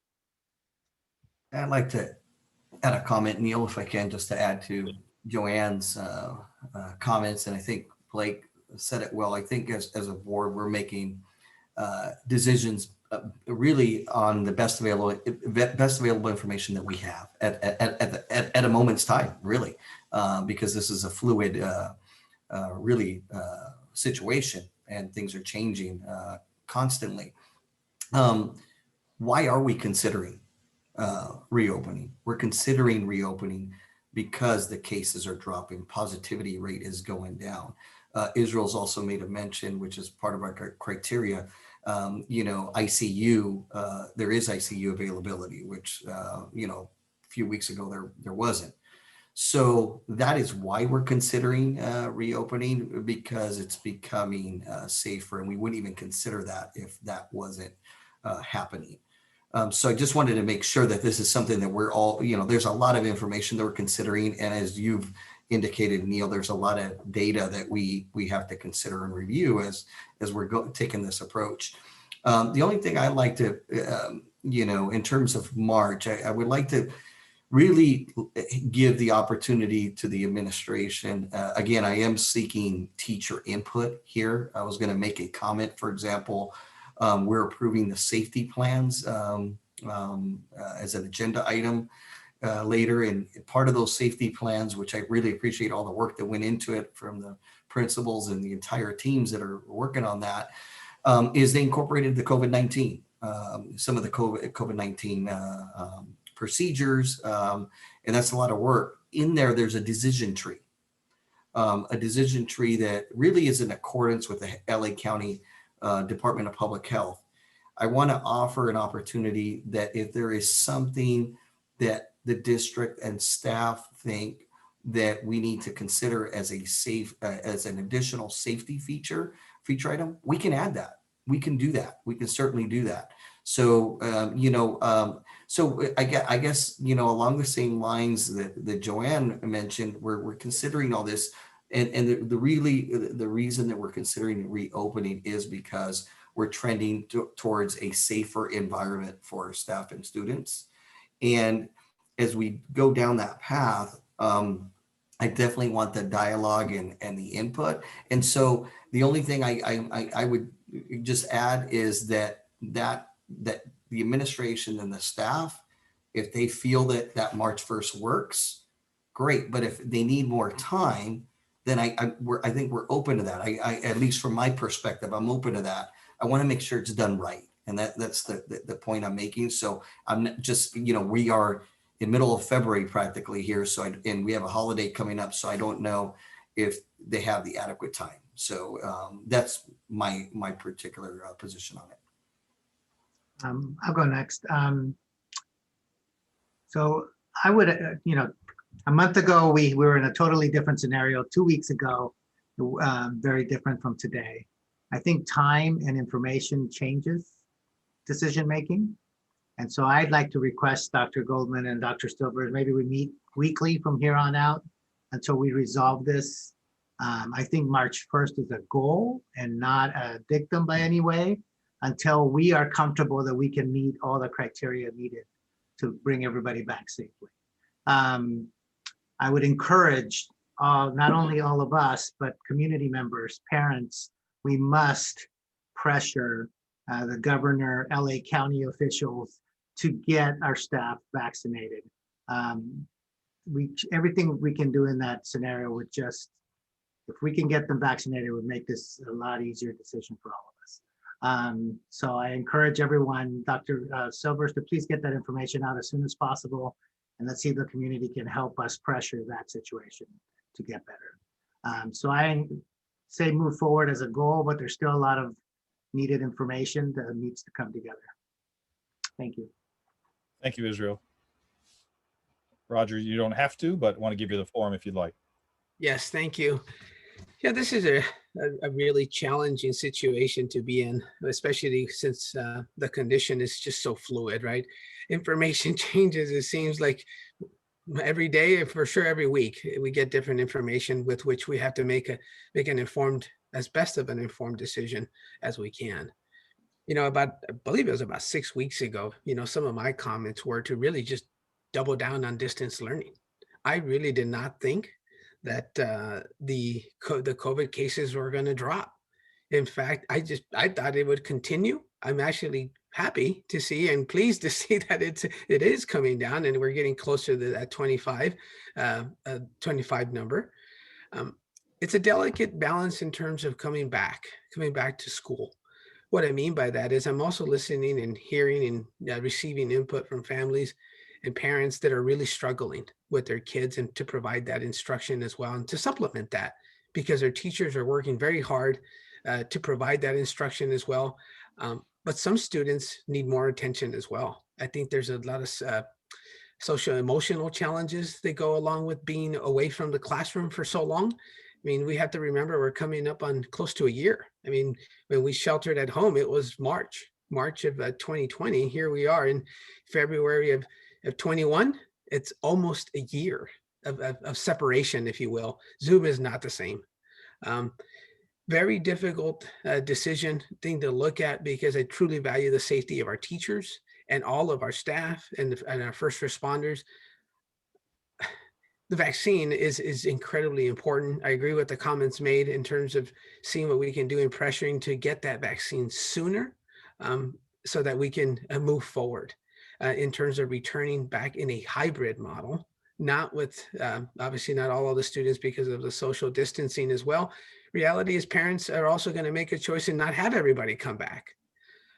I'd also like to hear from our teachers, like to the extent that we can ask the question, how many of them would like to come back as a preference, how many would not come back anyway, and see if there's a reasonable accommodation that we can make, because not all instruction will be done in person.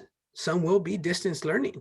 If there's some underlying conditions, things that they're all real concerns. Please don't misinterpret my comment. I'm trying to think it through as we're having this conversation here. If there's a way that we can accommodate certain requests for medical purposes or reasons like that, I'd like to see and really have an open dialogue and conversation with regards to that. And that could be a very personal, private conversation with teachers and administration as to what can be done. How we go about that, I mean, we would have to really think about that. But I am very concerned with the challenges that parents are also having with regards to teaching and helping and supporting that process with their students and children at home. So I would like for us now to look at that date of March 1st, if we can do so safely, and with the information that we have, to see if we can move the district to returning back in a hybrid scenario. I think we're getting closer to that time where we need to come back if it's safe to do so. Thank you, Roger. this has been I want to first of all say thank you to the board, thank you to the cabinet, thank you to all the parents, the teachers, the people who have reached out to all of us, and me personally. I've probably spent dozens of hours talking with people, and it's been an emotionally wrenching experience.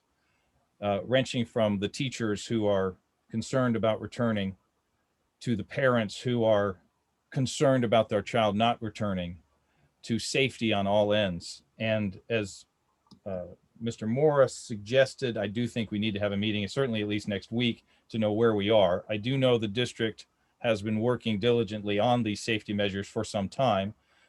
For example, I did hear to glean more data, as Mr. Martinez mentioned, that this decision, I don't want the loudest, for me personally, I don't want the loudest voice to determine what we do or what I do, but rather to let data be our guide. So I did attend a presentation by Dr. Ferrer, Barbara Ferrer, the director of LA County Department of Public Health yesterday,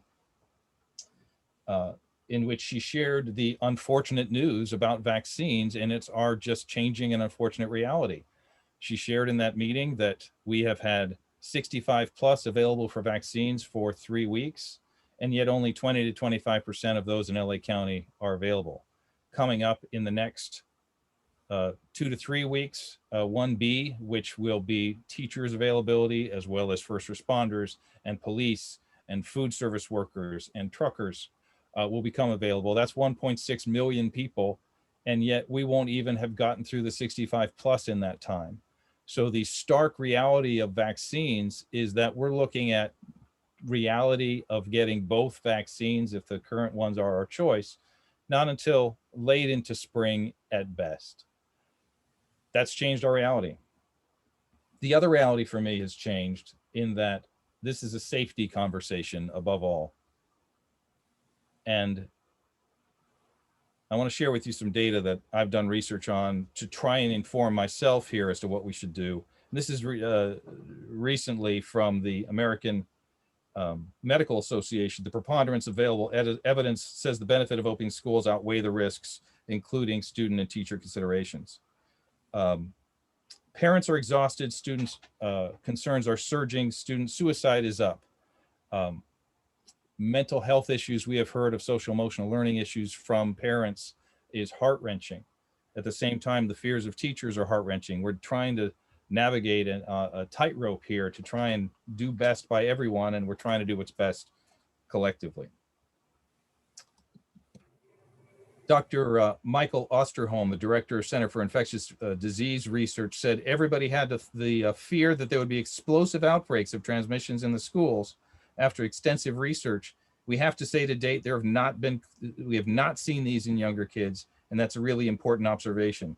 Studies in Ireland, studies in Singapore repeatedly have shown the transmission rates are very low among children. In fact, studies of thousands have shown 0 in some cases. The Duke University studied 35 North Carolina schools. Our data indicate that schools can reopen as long as our safety protocols are utilized, on and on. That does not mitigate the concerns of teachers, but it does appear, just looking at the data, that the concerns of safety, the pendulum, if you will, in my mind, has swung toward really concern for student safety as well as teacher safety. And we can do this if we're careful and safe.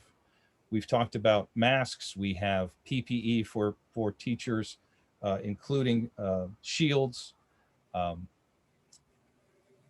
Relative to Dr. Ferrer's comments, the districts have to meet protocols, be approved, submit their documentation, and get it verified and validated. It's my understanding most school districts have not yet necessarily done that. We have done that, and we're virtually completely verified at this point. So compliments to Dr. Dougal and Dr. Silvers for doing that.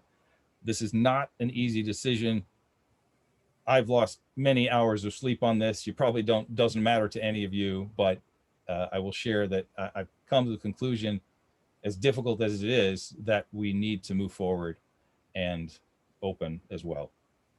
Sorry for that dramatic reading, if you will, but it's I wanted to share what's coming from my heart. Dr. Silvers, this does not mean we would open. First of all, again, March 1st is a target at best. We don't know if we'll qualify. We assume we will. There are some concerns about a spike from the Super Bowl. We're praying that doesn't happen. Assuming we did open, it would be a tiered or structured opening, correct? Do you have any thoughts on that as to which grades when? Yes, and I think that would, I could sort of talk off the top of my head here and give some ideas. I think it may be best that when we have our next meeting that we come back with more of a framework. But just thinking, off the top of my head, we would look at our youngest learners first. So taking a look at TK1 and 2 potentially, and let that sort of roll out for a week or so and get a balance on our protocols and give us an opportunity to be out, with the kids and in those circumstances and make sure that our protocols are working, and then extend it from there. So again, I think that we could come up with a timeline that would include when parents should expect to see a schedule, to see a survey, to make some commitments to a distance learning model and or a hybrid model, so that then we can start crafting classes as definitely a timeline we need to start with, and we could present that if we're going to call a special meeting next week. So let's do that. We'll schedule that after this meeting so we can not take the time to do that, but we'll call that meeting. Thank you, Mr. Moore, for that suggestion. To Mr. Martinez's comment, yes, to the extent we'd be collaborative, ensure we're doing what we can to keep teachers safe and staff, not just teachers, staff as well, all of our team members safe. And then one final thing, which I don't remember which of you mentioned, but thank you, is if we could put on our website links to allow folks to know their congressional representatives, their governor, their state, local, and send them notes. Let's get our team vaccinated and make much of this angst moot for everybody. With that said, Dr. Silvers, I think you may have your direct. Okay, thank you. I have one other comment to Dr. Goldman. Is it appropriate to start now, or do you have anything else? Please do. I'm good. Okay. All right. Thanks. So as to Roger's point earlier, and I was going to sort of tag on to his comment. I understand the district has recently invited parents to partake in a dialogue that revolved around diversity, equity, inclusion, anti-racism, and the like, all which are very powerful and important topics. The team chose a book titled "Something Happened in Our Town." And I do understand, after having conversations, how law enforcement officers would have perceived this or could have perceived this, especially our partners here in Hawthorne. And so, the kernel of the topic for our parent group was rooted in themes of misinformation, of activism, feelings, and acts of kindness. Those were the themes that were extrapolated from the text and from the team that put it together. Nonetheless, there's no way to remove the implicit and explicit messages regarding police officers in the book. In Weisburn, we strive to be support for our community, but we also want to do this with an aim of partnership with stakeholders that are involved. And in this case, the Hawthorne Police Department, our local partners, our stakeholders that are involved. And so, I've discussed this at length with Chief Ishii. I had 2 conversations with him over the last 2 days, as well as others who I would consider friends on the police department. Chief Ishii is a true supporter of our district. The Hawthorne Police Department is a supporter of our district. And he has actually offered to have members of his team join us in this dialogue around this text. And so I just wanted to share with the board that that's something that the Hawthorne PD has committed to being a part of this discussion.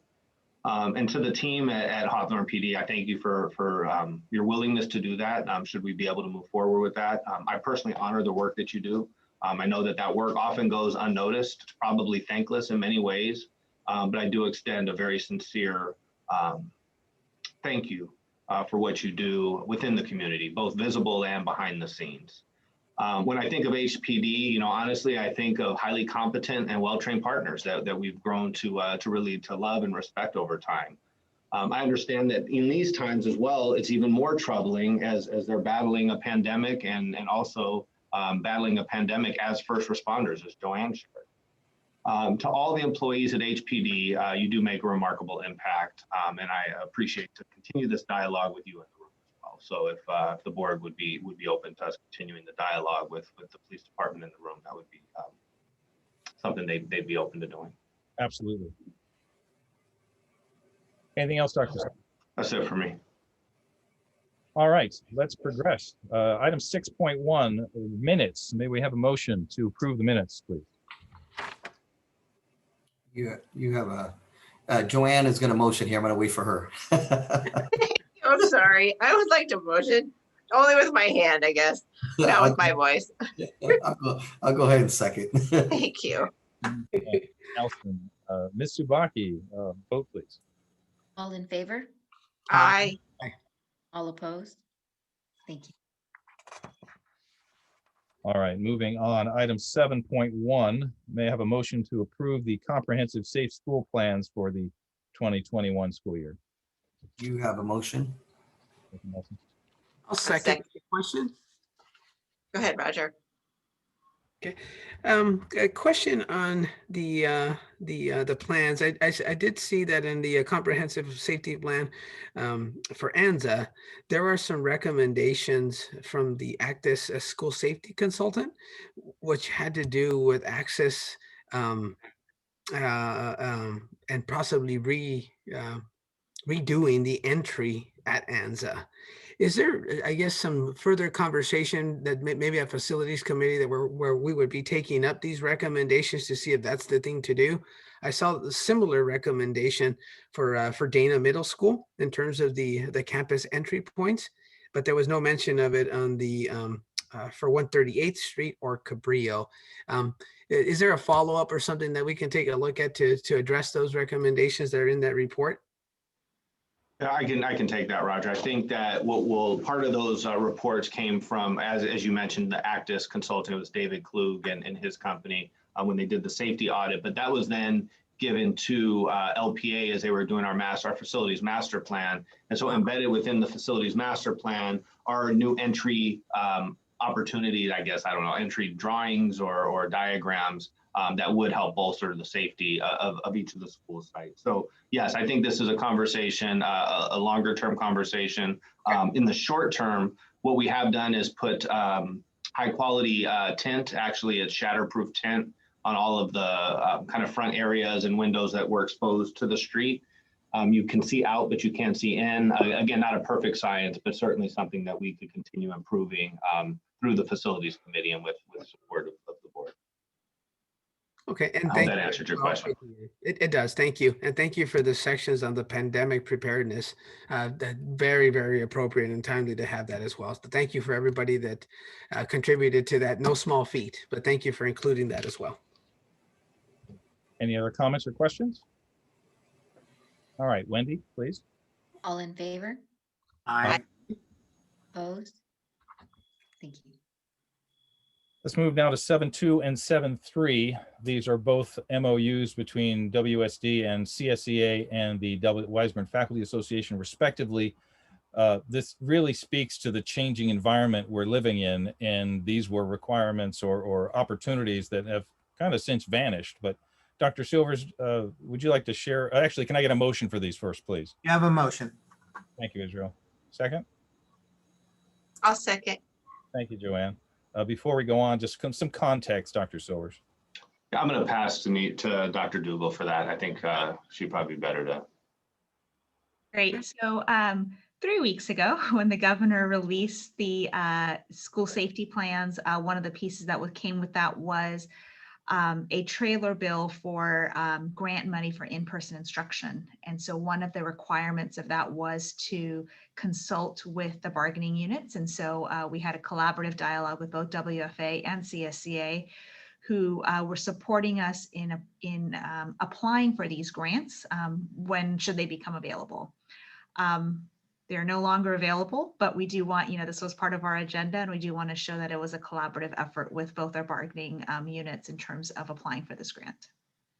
And just to add to that too, it did, I believe, Nisha, signal, I guess it would be approval and or acceptance, I guess, of our COVID safety plan, right? It was reviewing our safety protocols, and that both associations sort of approved the safety protocols that we have in place.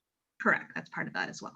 We were way ahead of the curve on this. Thank you, Nisha. Thank you to our CSEA and WFA partners for just working with us so quickly on this. Thank you. Wendy, may we take a vote? All in favor? Aye. Aye. Aye. All opposed? All opposed? Thank you. 7.4 is the engagement agreement with Roads and Fairarm. This is coming as an outgrowth of the articulation or strategic partnership agreement. This is an exciting opportunity working through my conversations with Dr. Brand on the Da Vinci side to create a strategic exercise to move us forward together, and a facilitator. They're facilitators to help us in that path. May I have a motion, please? I'll motion. Thank you. Second? I will second. I was on mute. Joanne, you beat me to it. Roger. Any questions or comments? Ms. Subaki? All in favor? Aye. All opposed? Thank you. Thank you. And then finally, the final item on action item 7.5, the School Counseling Week, Resolution 2021-15. Need a motion? Thank you.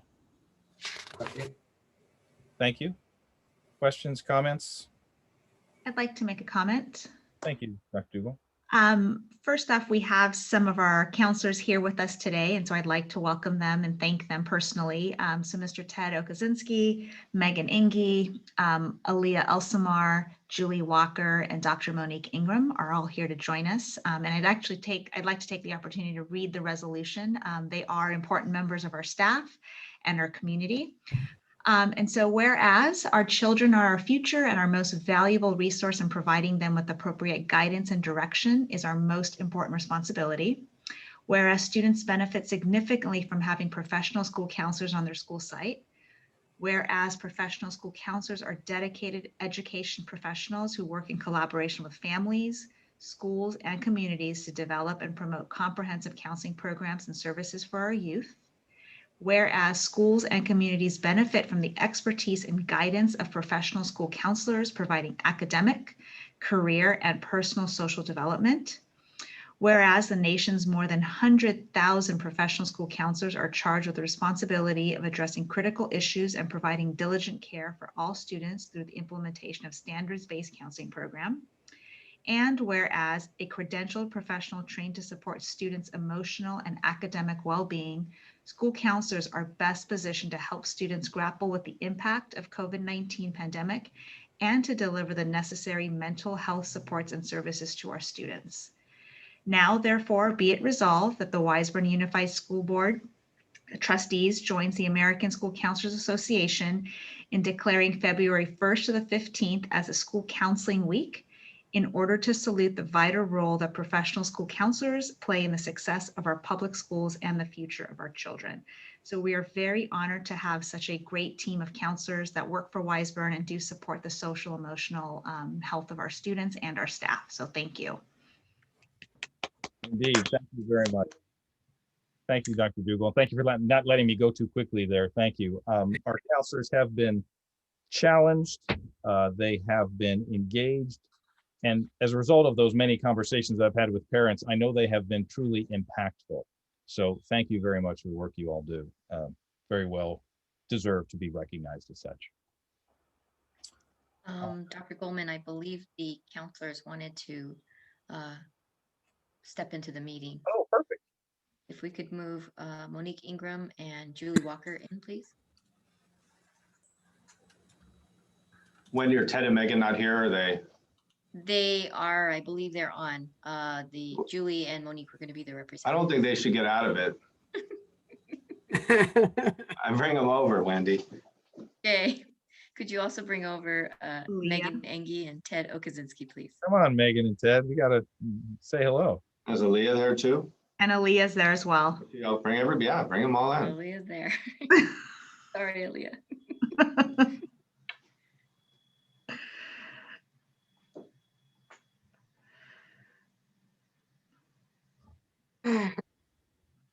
Hey guys, you're muted, so unmute yourselves if you want to speak.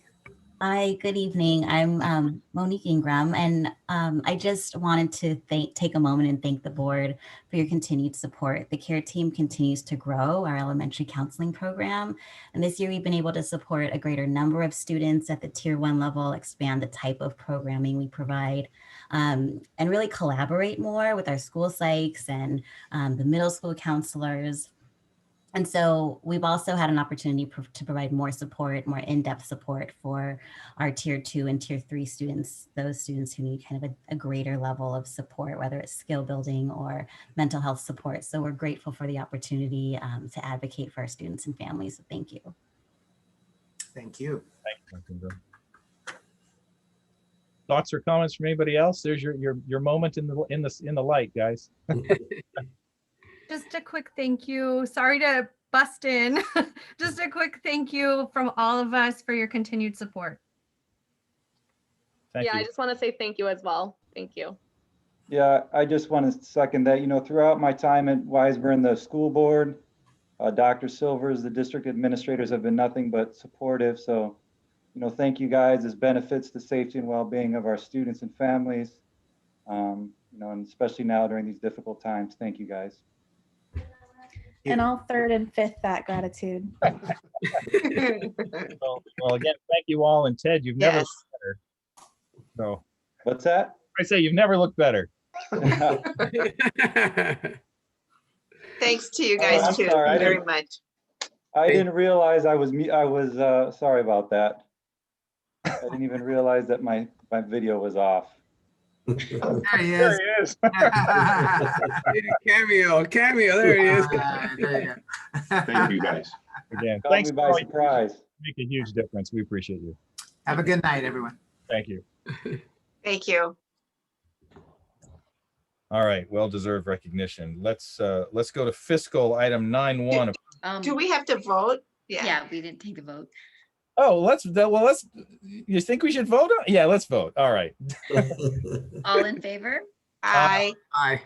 All opposed? Thank you. Thanks for keeping me honest, guys. All right, 9.1. Now we're going to approve the waiver submission of Title I Part A school-wide program for Wanda and 138th Street. Are we going to skip items 8? Evidently we are. No, we're not. Sorry, guys. Wow. Thank you, Wendy, for putting that back up. Yes, item 8. Sorry. Let's do 8.1 and 8.2. Can I have a motion, please? You have a motion for both with a question. Second. Thank you. Thank you both. Go ahead, Nelson. Did our existing system meet its lifespan? Dave here. I might defer to Dr. Harbeck. She works more closely with IT, but I do believe that they've run their grounds. I would support that. We have had some issues with it. And actually, Quan Tra, who is our IT manager, has been spending quite a bit of time on this, trying to research the best system and what would work for the school and making sure that it's safe in the emergency PA system and so forth. They're all working together with the clocks and so forth. So it has run its lifespan. Okay. And we tried to get this right in other ways. I mean, honestly, we've tried to Band-Aid and put pieces together, and it's just not working. So we need to. This is not a new issue. This has been surfacing for some time. So if we can do it. It is 20 plus years now too, right? So. All right. Comment.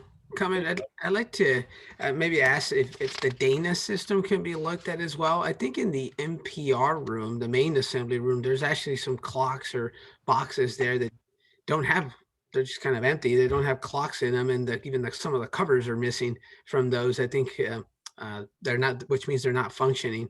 Maybe if that was looked at, or maybe just that one item that just needs to be looked at and repaired. But if we can ask, I'd like to ask that one be taken a look at as well over at Dana.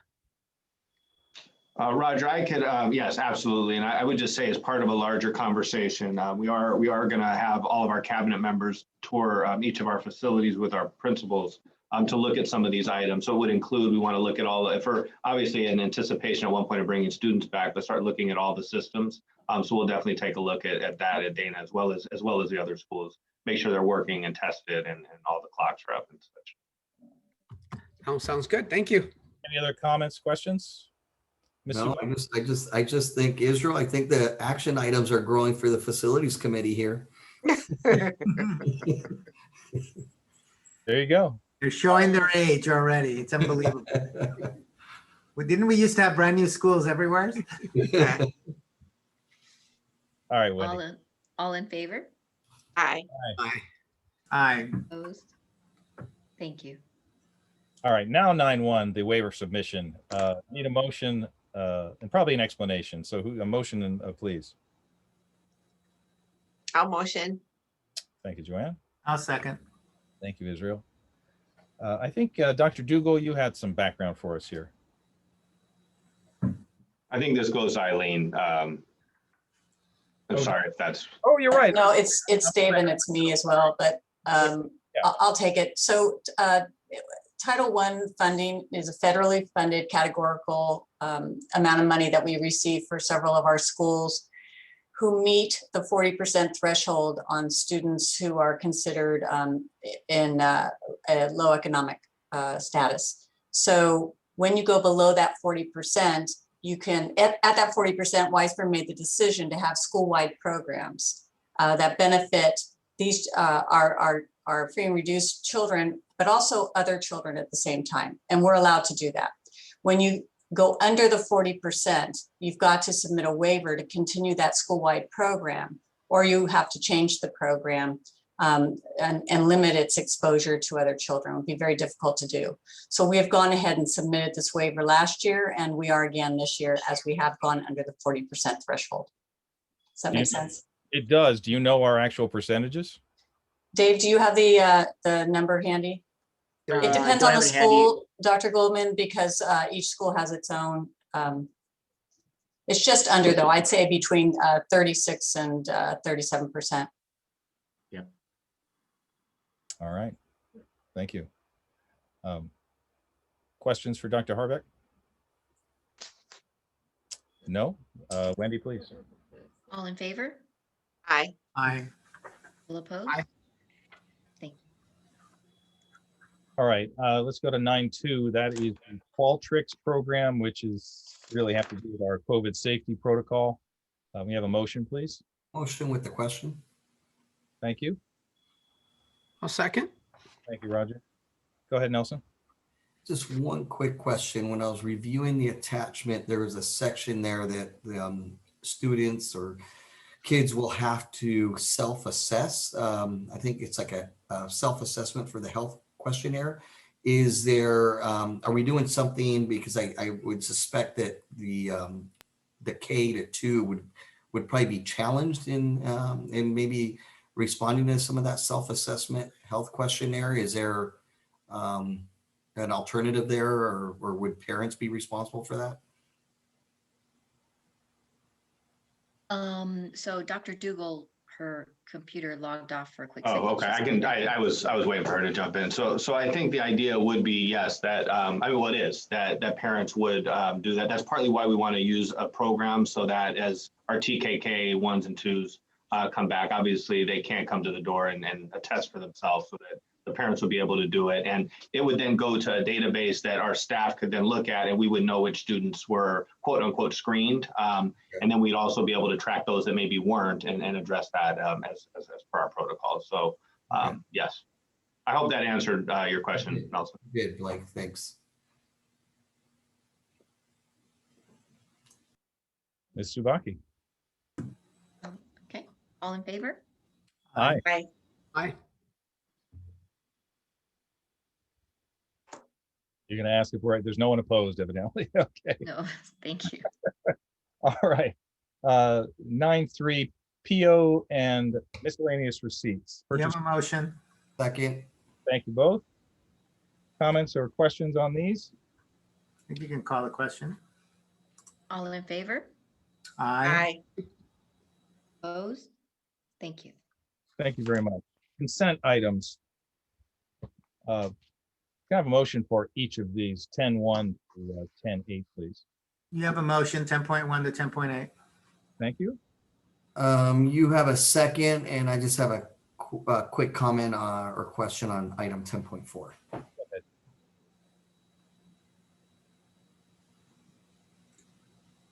What's your question, Melissa?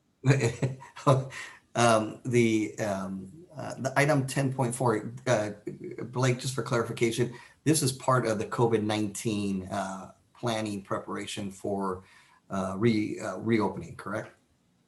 It is. I'm having a hard time seeing the screen here. So is this 10.4 up right now, Wendy? Is that what this? Yes. Oh yeah, sorry. I'm only seeing parts of the screen for some reason. Yes. Yeah, there's black bars all over the place. Yeah. Yeah. And Nelson, I think that, yes, to your point, so here probably, I'll just say we probably could have done a little better with the wording. I'm sorry, it's confusing, but it's really to provide input on the hybrid schedules. And so it's the teacher leadership at each of the sites for COVID and for a hybrid schedule to get that feedback and collaboration. Those schedules will then come to the district with representatives from each of the school sites so that we can then craft out the schedule that best meets the needs of all of our students and that there's consistency across our school sites. So this is the first step in several. It's just starting at the school site. Yes. Perfect. Thanks, Blake. Sure. Blake, when those discussions are happening, will we be looking at time for cleaning in between, depending if you go to like a mixed or two cohorts in a day to ensure that we have adequate time in between, if in fact that's done, or if it's just one cohort in a single day? I'd like to ensure that there's sufficient time allocated for whatever cleanings need to happen with regards to those schedules. Yeah, absolutely. And we are looking at both models, including an AM/PM model. I know is pretty intriguing because it brings kids to school more regularly, obviously, right? You can have kids on site 4 days a week or 5 days a week or whatever, but we would definitely have to build in that time. We're definitely accounting for that. Nisha's not on now, but she did reach out to El Segundo. They've been in session doing this AM/PM model, and they're using a three-person team of custodians right now, and they're able to move through the room. So they have a system down. We've actually received documents about the system. We're gonna start trying to, and we have a director of maintenance that we're hoping to have hired here in the next couple of days too, that will help us then really push that out over the next week or two. Okay, thank you. All right, let's call the vote, please, Wendy. Favor? Aye. Aye. All opposed? Thank you.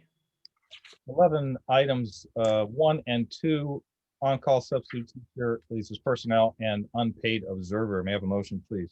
Motion for 11.1 through 11.2. Thank you, Nelson. I'll second. Thank you, Joanne. No comments? Call the question, Wendy, please. All in favor? Aye. All opposed? Thank you. All right, upcoming dates and events. Can I ask a question before we go on? Is everybody seeing these black bars that are showing up? Yes. Okay. Mhm. Yeah. All right. Yeah. I didn't know if it was just my computer or if there's something's going on this evening because I've never seen them before. Okay. Could be my laptop, but I don't see it. There it goes. Now it's gone. Interesting. All right. So obviously you can see on the screen 138th Street Virtual Family Dance Art Night, the Thursday, February 11th. That is tomorrow. Professional Development Day. The teachers will be in training February 12th. That's Friday. Again, to remind you of check out the Ed Foundation website, weisburnedfoundation.org for Science Day. Cabrillo School Virtual School Tour next Thursday. Cabrillo School Virtual School in Spanish next Thursday. And then the Anza PTA fundraiser at Tony's Pizza, February 23rd, 24th. Get some pizza, take it home, and share the love virtually. Any other events or comments from anybody before we close tonight's meeting? With no other issues at the fore, I will adjourn this meeting now at 9:18 and ask the board to join a very quick closed session right now. Let's just do it and go through real quick. I could use a break. 9:25. Okay. Thank you very much. All right. Thanks, guys. Thank you, everyone. Good night, everyone. Everyone. Good night, all. Good night.